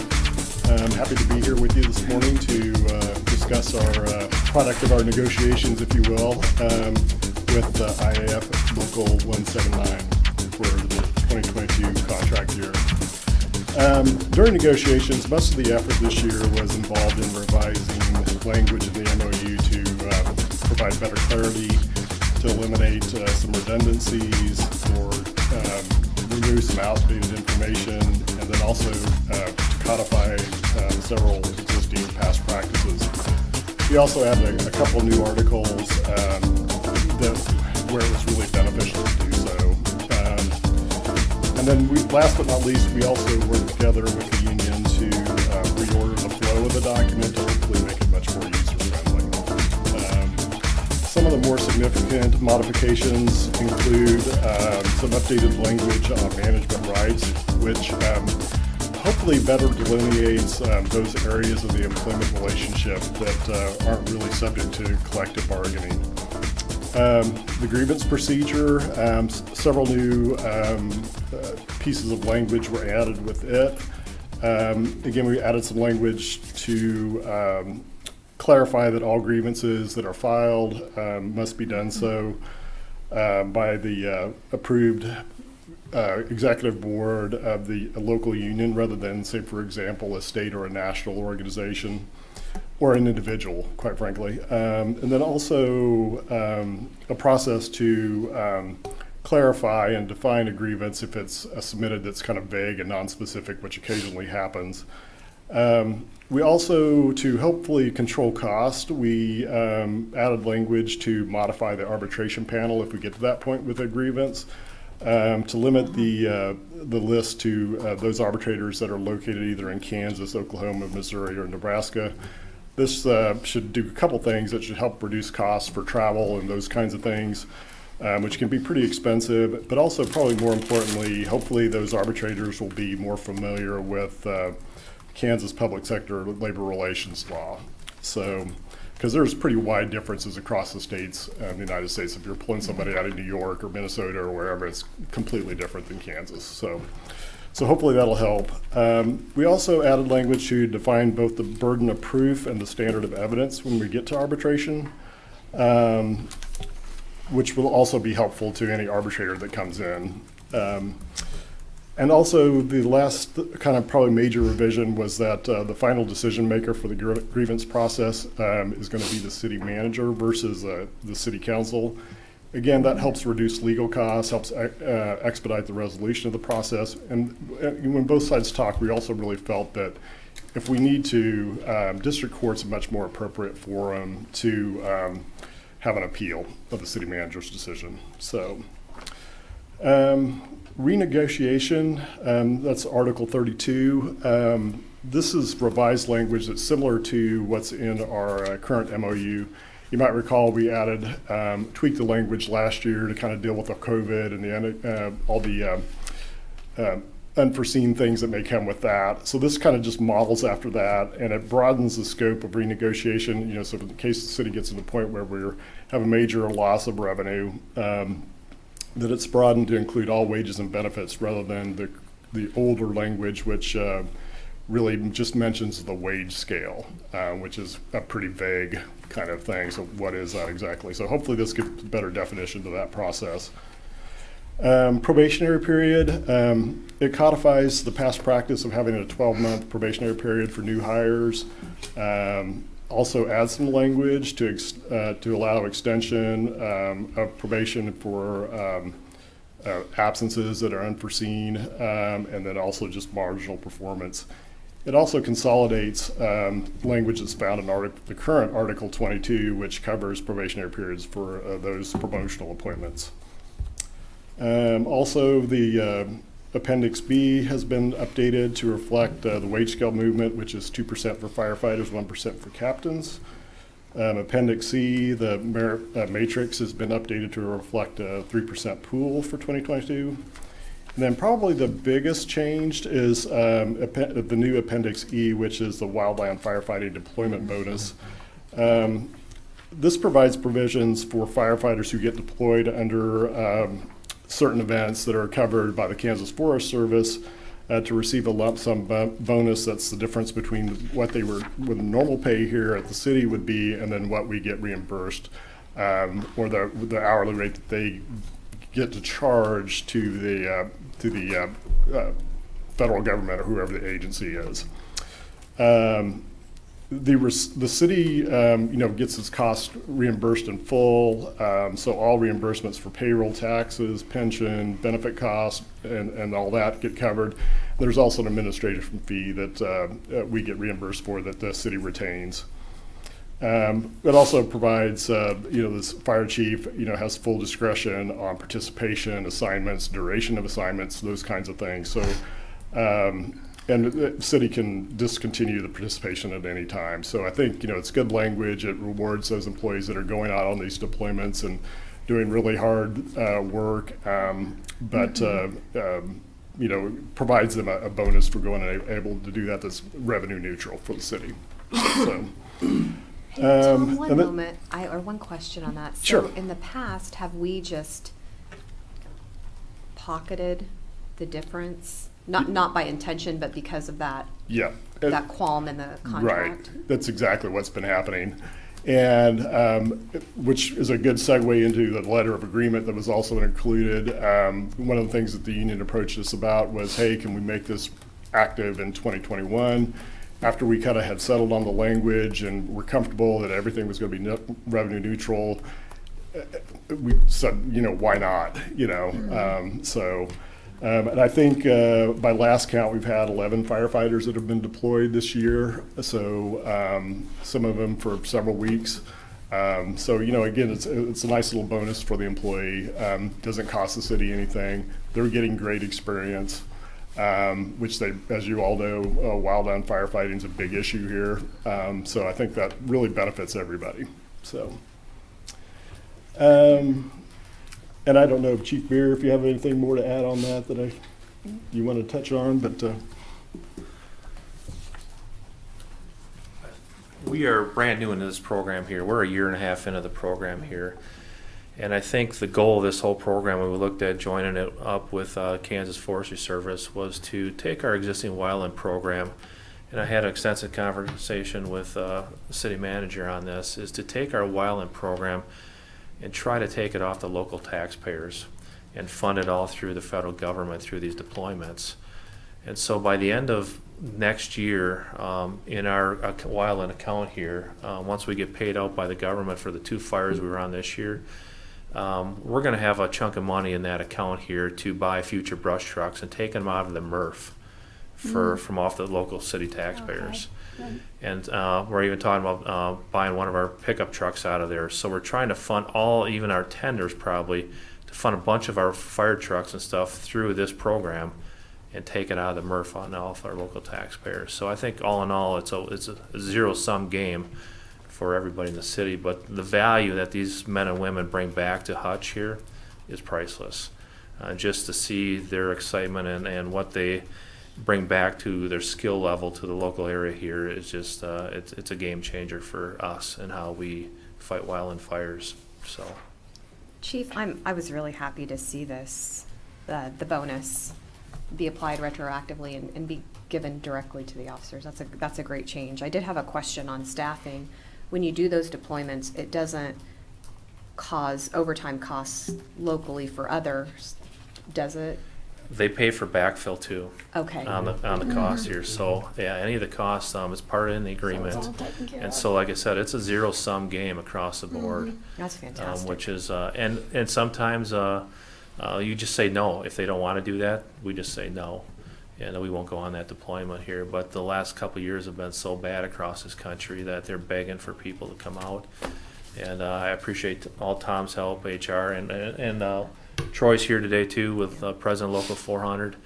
Their help in getting this program. Troy's been trying to get this program going in HFD for 10 years, and I think we finally got it to where we needed to get to with the agreements of co-ops, and it's definitely a win-win across the board. So I appreciate everybody's hard work and to get it to the point where we're at today. Fantastic. Sounds good. Thank you. Chief, one question for you, sir. Yes. On the bonus part, now that's all, the only time we do this bonus part is when they go to fires outside, right? Correct. And that's all refunded, that's all paid for the federal Right. government. Yeah, correct. Yep. So, any other fires in any other future, we got it in the contract, so it'll always be that way, correct? Yep, this contract's who, we're actually a co-op through the Kansas Forestry Service, Okay. is what it actually is. And so we're not just Hutchinson Fire Department going out doing our own thing. We're working through the Kansas Forestry Service. And to my understanding, we were with the second department in the state, Johnson County Fire District 2, and Troy, correct me, but I believe Olathe just came on board, and Wichita. They're seeing the money coming in to fund their programs in their departments.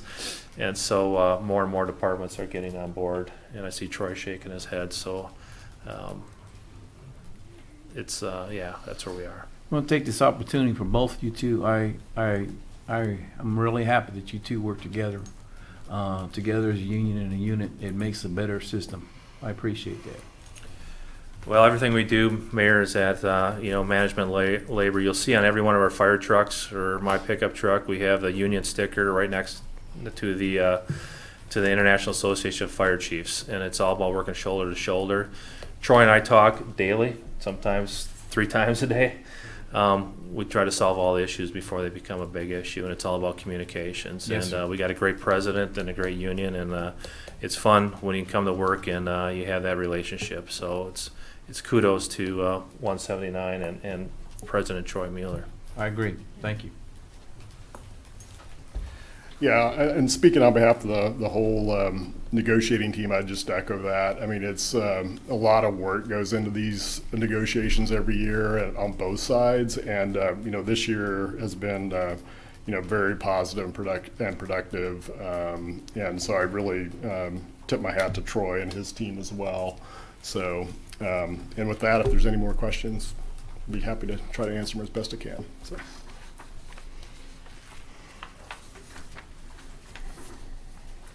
Okay, thank you.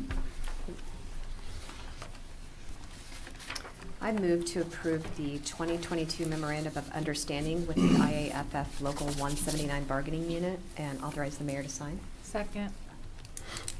Iris De Carvalho? Yes. Dayblight? Yes. Soldner? Yes. Bagwell? Yes. Garza? Yes. I also move to approve the letter of agreement with the IAF Local 179 Bargaining Unit to retroactively apply the Wildland Firefighting Deployment Bonus Program to the 2021 contract year and authorize the mayor to sign. Second. Iris De Carvalho? Yes. Dayblight? Yes. Soldner? Yes. Bagwell? Yes. Garza? Yes. Item 8C, consider 2022 health and dental insurance renewal. Good morning again, Tom Sanders, Human Resources Director. Yep. Happy to present to you this morning our health and dental renewal for 2022. We're now in the process of completing our third year, of our arrangement with Meritain and as our third-party administrator and Maxor as our pharmacy benefit manager. In terms of trending, our plan has been running at 95.2% of budget, so running pretty close to that, which is what you want. The 1250 plan is running slightly higher. It's running at 97.5%. The high deductible plan is a little bit lower at 87.2%. Our high cost claims this year have been trending very similar to last year. It's looking like we may have one claimant that might hit our stop loss, which is $125K by year end.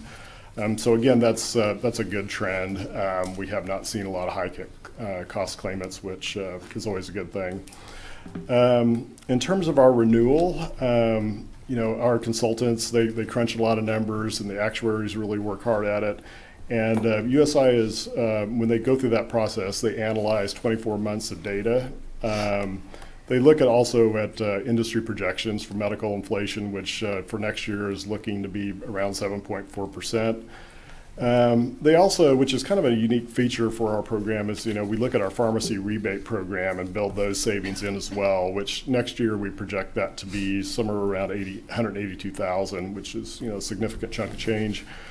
And then, of course, any changes to our stop loss carrier arrangement or our third-party administrator contracts. And when they bundle all these factors together, they came up with 5.9 for next year. And that compares to last year's increase of 5% and the 6.6% in 2020. And while those are always higher than we would like, I think, it's not a bad thing that over the last 3 years we've been able to keep under trend. So that I think we're all in all doing pretty well on our health plan. Switching to dental, again, we're in our 3rd year with Delta Dental. Claims have been, I would say, more utilization has gone back to the norm. And that's a good thing, because you might recall a good chunk of last year, dental offices were closed, and so we saw underutilization there. So, but currently we're running at 95.4% of budget. Dental care inflation is going to be a little bit less than medical, but it's expected to run around 7%. And overall, we're looking at about a 5% increase for 2022. And again, that follows a 0% increase that we had in 2021 and a 5.1 decrease we actually had in 2020. So dental program is still doing really strong funding-wise. The budget impact and recommendations, using our current enrollment numbers, the medical plan should cost about an additional $141,000 next year. The dental plan is much less. It's because it's an overall less expensive program, and that's about $7,500. You might recall that during the budget process during 2022, we projected a 6% increase. So we're pretty much, hit the target where we thought we would be with renewal. So I think we're really good there. So, and then I've also attached the premium rate sheet with the contribution levels in the various plans. These follow our negotiated agreements with our 4 collective bargaining units. And I will point out there is one error that we just discovered yesterday. One of our employees actually brought it to our attention. And on the employee spouse under the 1250 plan, the employer's cost should be $949.94, and the employee cost is $237.48. So anyway, we fixed that on the biweekly side, but that formula didn't get fixed on the monthly side. So I'm glad we caught that. So, and with that, if there's any questions, I'd be happy to answer. So on the medical salary, you're going to have to go 5% higher, correct? Is that what you said? I'm sorry? You have to go 5% higher? Yeah, it's 5.9. Yeah. Mm-hmm. For some reason, I didn't get that, but how much difference on last year's premium compared to this year? Yeah, let's see, for next year, for an employee only on the 1250 plan, it's $5.68 a month. For employee plus children, it's $23.53 is the difference. The employee spouse, I don't think I have the corrected number on that, but it's going to be something pretty similar. They're really close. And the family is $54.80 a month. So, and that's our most popular plan. The numbers are a little bit less on the high deductible plan. For employee plus children, it's $9.39. For the spouse, it's just $9.74, and with family, it's $31.78. So. Okay, thank you. Yep.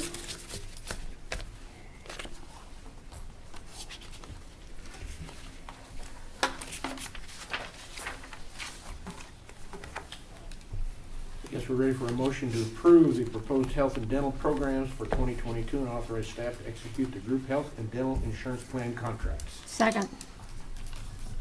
Iris Carvalho? Yes. Dave Line? Yes. Soldier? Yes. Bagwell? Yes. Garza? Intentionally, I really don't like raising dental prices, but we can't take it in the rears every year. Last year, we were agreed to hold them up last year. But this year, it's just 5%. We sometime we have to charge a little more. In that case, I say yes. Item 9, report of city officials. Okay, Nancy? Nothing. John? Yeah, I've got a couple of things, if I may, probably to Jeff and to Paul.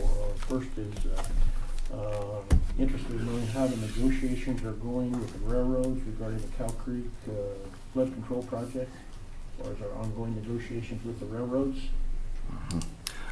I'd have to touch base with Jeff Peterson to see where we are, at least as far as new information in the last week. I don't know that we've made any major movement with the 2 remaining railroads.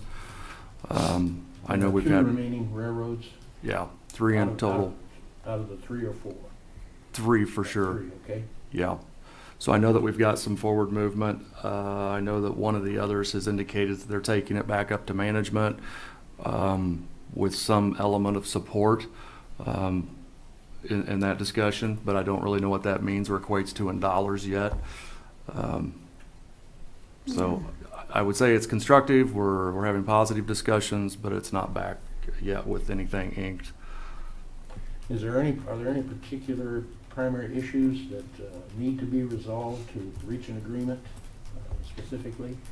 We tend to think that there's a spirit and intent element to this, to where when the first railroad comes in and shows maybe a commitment to community and those holistic things that often get overlooked in basic railroad or FAA negotiations, that there will be an increased appetite on the others that might be late to the table and late to settlement terms. We think it may set the mood and tone for some of that more favorable discussion, whereas in the past, anytime I've dealt with railroads, they're pretty hard answers, and often the answers are no. I don't believe we have the ability to use, well, I won't say that. I don't even want to say that word publicly yet. There's some options the city typically has, and I'm not sure where we are with that. And it's my hope we'll never enter into that discussion. So it's a delicate balance with timing. If we want to push fast and hard, it's going. Yeah, and I guess that's my other question is there any arbitrary or somewhat of a conceptual timetable that we have that works with them, that we have some idea as to when we can come to some agreement? Let me pull Jeff Peterson in on that. Maybe I can have an internal document respond to that, if that's okay. As far as the temperament and the I know this is sensitive. the pace, but, the pace of these negotiations. Anxious to keep this thing moving forward. And We are too. continue to ask those questions. Great questions. We are too. Because there's a lot at stake here. There is. It's been laboring for years and years and years, and I get impatient about the fact that the railroads implementation don't of move. contracts and the like, that ideally it would be desirable to get those contracts in place, but I understand the sensitivity of it. Thank you. Okay. Yes, sir. And one other question on the atrium, this is probably a question to Paul, as to when might we expect any buy and sell agreement between the owners of the atrium as to... Paul's looking at me. It's actually a question for the city manager. Paul's looking at me. You know, normally we don't just jump right into rehab or preservation of the property before you hold title, but in this case, we're doing some of that right now. We're doing some of the mowing, weed abatement to stabilize the property, make it look at least somewhat presentable. And we're doing that because we haven't been able to close on the property yet, and we know that there's a community anticipation that we do that. And we're on track to do that, but we have several things. We have to chase down additional confirmation with surveyor on the legal descriptions to make sure we're grabbing everything that has previously been missed. Not a representation of the cities overlooking anything, but in prior descriptions, when that property conveyed, there were some defects in some of those descriptions, or maybe they were just not included, but we're wanting to make sure we have that perfected. We also need to, I think, close the file on one or two environmental concerns, not concerns, but environmental issues that could encumber or show some liability in the terms of the agreement. I think at the end of the day, we all know we're going to buy the property. If it's got some lead paint in it, we're going to accept that. We pretty well have come to those terms and conclusions. So we're pushing through that to make sure we've got that issue caged completely. Buyers still, we're still in the constructive communication phase. They anticipate us closing. We've been funded. I really don't see anything in the way other than closure of a survey detail and maybe some environmental check boxes being checked We're very close. Would you care to give us a estimated date for possession of the property? No, sir. All right. If you're asking politely, I would say no, sir. If pushed, I would say a 4 to 6 week window, somewhere in there. Okay, yeah. That's why I don't give dates, because I'm often wrong. Yeah, you never know. Yeah. Okay. Yeah, I feel like I'd be at risk if I gave you any date that I couldn't back up, and it looks like that may be the case right now. But no hurdles that you... Nothing see unanticipated that- at this point that would throw it off track. I think we are on a trajectory that's going to bring a closing date to the property. Everything so far has been as anticipated, and there's no surprises with the seller, the owner of the property. If I may go back, one other question. Are you considering preparing an RFP for potential contractors for the demolition? We are, and we're watching with the season growing colder, knowing that property is becoming more of an attractive nuisance than it ever does, seasonally speaking. When it gets cold, people attempt to break in and peel the plywood off of it. Right. We're Yeah. already dealing with that right now. Yeah, Okay, thank you very Yes, sir. much. Appreciate it. thank you. Okay. Jay? Thank you, Mayor. I just had one item, and I wanted the public to know about a free event happening at the Fox next Tuesday evening. That's October 26th at 6 p.m. The Strong Towns president will be coming back to Hutchinson. He was here a few years ago, and if you're not familiar with that national organization, it's basically discusses a model of development aimed at helping cities, towns, and neighborhoods become financially strong and resilient, and challenging residents to fundamentally rethink how our city was built infrastructure-wise. A lot of the things that we talked about today, and how to prioritize development. So that's 6 p.m. at the Fox, 18 East First Avenue, and that is free if you want to be a part of that conversation. So that's all I had. Thank you. Jane. Sarah.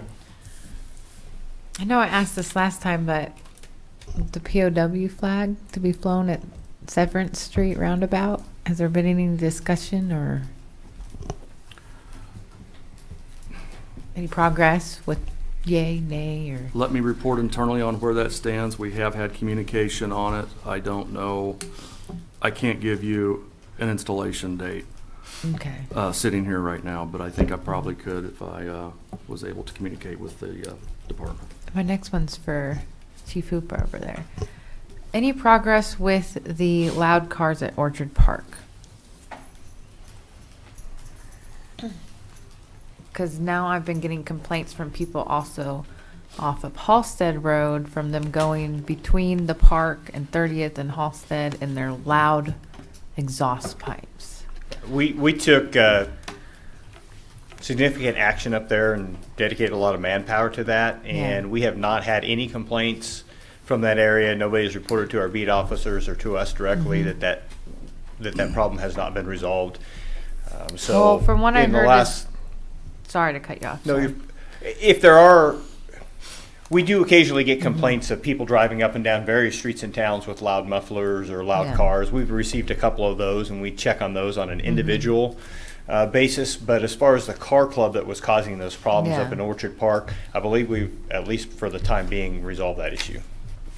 Well, from the people I talked to in that area, they said that you guys did really good for a little bit, but then it's like, it's kind of slid and it's coming back. Sure. That's what I've heard, just within the last few weeks. And I would Like, encourage them or you to forward Yeah. some of those messages to me Uh-huh. and my staff so we can at least get a time frame if it's Okay. starting to pick back up again, because we'll deploy Yeah. resources there to kind of remind them Okay. of their expected behavior All right, in that area. thank you. Yes, ma'am. Anything else? No. Okay. Chief, you might come back up here. South side of town, Avenue A Park, I've been getting complaints about graffiti and people sleeping on the bench. Is there anything we can do about that? I know don't have the manpower, whatever we have to do to take care of that. I mean, it's. Yeah, that's a delicate issue we've been dealing with all year and Yeah. even in past years. We currently, with our park patrol that we have Yes, in sir. the evenings, they're doing walkthroughs through there almost on a nightly basis. Uh-huh. One of the challenges that we have is when the park is open, there's no law against people, Right. maybe our homeless population, being in the park, and so we don't want to throw them out where they going to go. Obviously, if they're there after hours, we try to take them to the shelter or things of that nature. Specifically, we address those issues as they come up if there is a conflict between other people that may be utilizing the park or rent out the Avenue A park facilities or things of that nature. But to my knowledge, that's only occurred on 1 or 2 occasions where there's actually been any conflict there between people in the Right. park.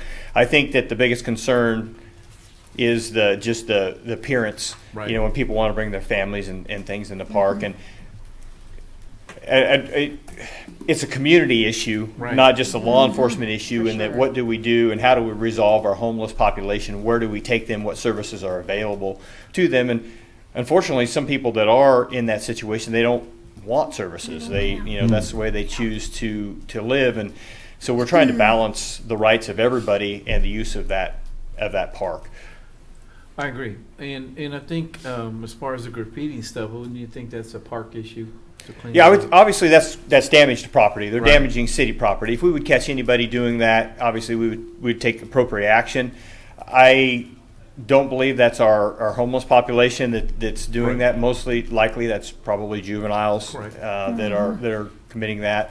We're hoping that with limited hours that we have to patrol those parks on foot, because that area you can't just drive by it in a car. Right. They get tucked down around the walk there, and so with our manpower and having them walk through, it's kind of hit and miss whether you're gonna catch people like that. I would just encourage the community that they see people in the park acting suspicious, or they give us a call, and then we can respond. And it's not only in that park, but we have graffiti Sure. on other parts in the south side of town. It's difficult to mitigate that.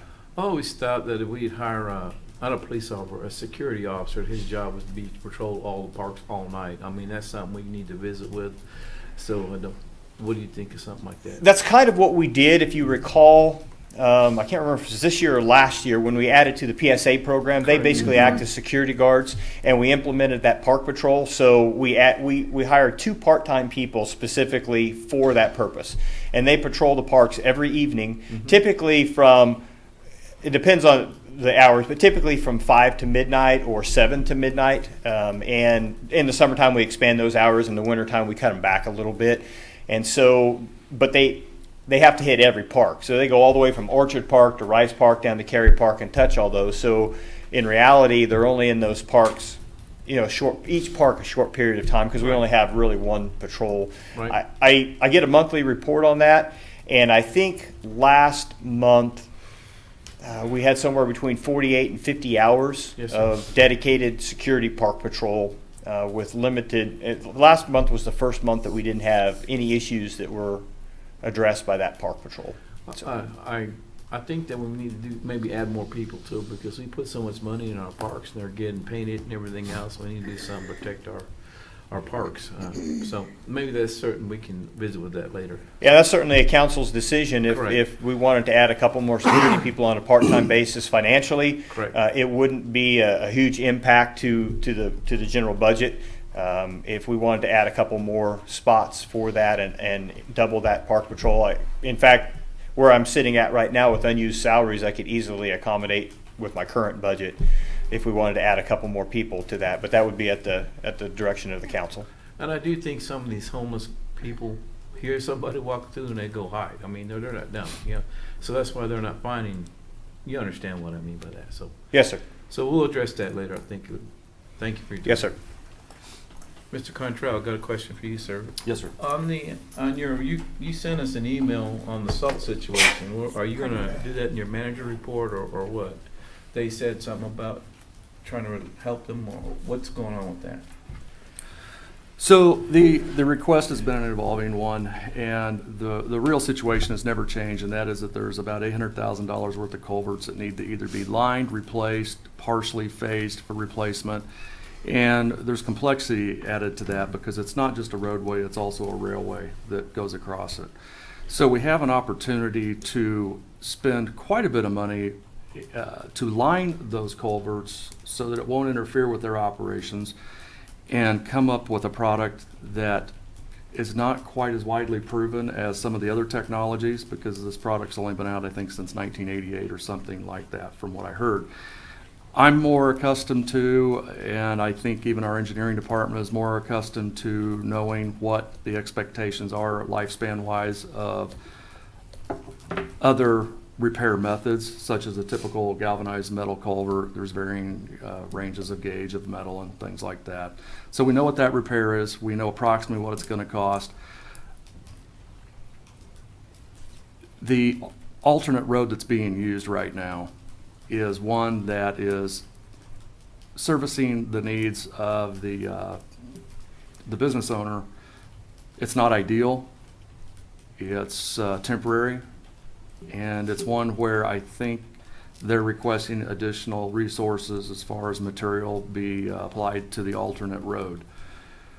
We have looked at that. We haven't done any specific engineering on it, but we have looked at it, and I know that it would be, from my initial discussions, I think somewhere in the range of $30,000 to $40,000 of what I would call maintenance work or anticipated maintenance work. It's not that the roadway is in failure mode right now, based on my understanding. So I think what it is a request of the business owner for us to anticipate what some of those maintenance needs might be in the future and to go ahead and apply some resources to that. I would rather wait, apply those dollars to the intended project, and of course, if we have roadway failures in other areas while they're attempting to service their, their access in and out, that we would of course address those like we would with any other business owner in town. So my position is one that we're going to look at it again, but as of right now, I'm not extremely favorable to putting those dollars into an alternate roadway section, knowing that we're attempting to go a different direction, and we would apply those funds instead to that. Well, we're partly at fault of that with our culverts failing. So, what I've seen in the pictures, they're having traffic problems, and it's gonna get worse and worse because I think we gave them a date of a year before it's fixed, am I right? But you gave them a date of a year before it gets fixed, is that correct? I doubt I gave them a specific date. Okay. It would be uncommon for me to Okay. do that, but because we don't have bids in yet Right. for the method of repair, so I wouldn't be able to do that. So you're not in favor of helping him out at all with traffic and problems up there that's gonna build up those 18-wheelers out there? Well, I'm very much in favor of helping business owners out when it's Right. Responsible to the Right. taxpayer's dollar. And to a certain extent, Mayor, you guys have to get into that conversation when I'm out of line. Right. And if I am out of line and not consistent with the wishes of the governing body, I'll gladly and eagerly be overridden. But my recommendation to the governing body at this point would be for us to focus on the primary repair and to focus those efforts to getting them back into their normal routine of business. Well, I'm not gonna, I mean, I went out there when they were busy, and it's busy. No It doubt. is real busy out there. Yep. And I see it might come to an accident or something. I don't know. We need to do something. We didn't help them. The culverts failed, and there are culverts. So I don't know. I'm just bringing it as a conversation with the council here. If there's some way we can help them regulate that traffic or something like that, I don't know. That's what I'm asking you. Mayor, let me read this email into the record for the governing body as Okay. it relates to this matter. I think you were copied on this. Yes, sir. And Jim Barta, he communicates directly with me by email asking if we're going to help with the rock, road ballast, and also has some questions pertaining to signalization there within his private parking area. My response to him, dated October 18, 3 p.m. Jim, thank you for the email. Jeff Peterson, can you advise as to the traffic control request from Jim Barta? I know we are trying to avoid investing in the canal road based on its current condition and its temporary use. Just the same, I will let Jim know by CC of this email that we will be looking at it again. And so this is not quite 24 hours old. Right. So I would argue that we are in a facilitative mode of helping that business owner and probably in the same spirit that we would be helping anybody else. So I'll keep you posted on what that produces, but we're actively involved with it. Okay. Now you got anything? It's up to you now, sir. Thank you. Anything else for you? Thank you, Mayor. Yes, additional items for discussion. Last week, we had opportunity to discuss various operating agreements with the county. We met with them, I think, for an extended period, maybe an hour, hour and a half, where we went over a lot of the contracts, a lot of the opportunities for cost sharing on capital improvement items that may or may not be owned exclusively by either agency. And it allowed us to have an honest conversation about some of those things. And I don't know that we made any major impact on how we shove some of those expenses over or share those expenses, but I think during the dialogue, we're all better understanding what the responsibilities are of each agency, and they are independent responsibilities. So we are having those conversations and look forward to reporting that back to you all as time goes. Also, maintenance of the atrium, thank you, sir. I was gonna bring that up, and with the change in the season, we're getting more phone calls, people discussing concerns with the plywood being peeled off the building, unlawful access. Police department's been great at helping us with that. Unfortunately, it's going to be an ongoing issue until we get the building, that portion of the building demolished. So that'll be something that we continue to focus on too, just as much as we focus on taking title to the property. So I want to let you all know that. That's all I have, Mayor. Thank you. I'll rest for questions. How long do you think we need for executive session? 30 minutes? Okay. We have a motion to go into executive session. I move to recess into executive session pursuant to the employer-employee negotiations exception KSA 75-4319B3 in order to discuss issues related to 2022 contract negotiations with the city's bargaining units. The open meeting to resume in the city council chambers at 11:50 a.m. My second. Carlos de Carvalho? Yes. Dave White? Yes. Solar? Yes. Bagwell? Yes. Garza? Yes. Is anybody cold other than me? I'm cold.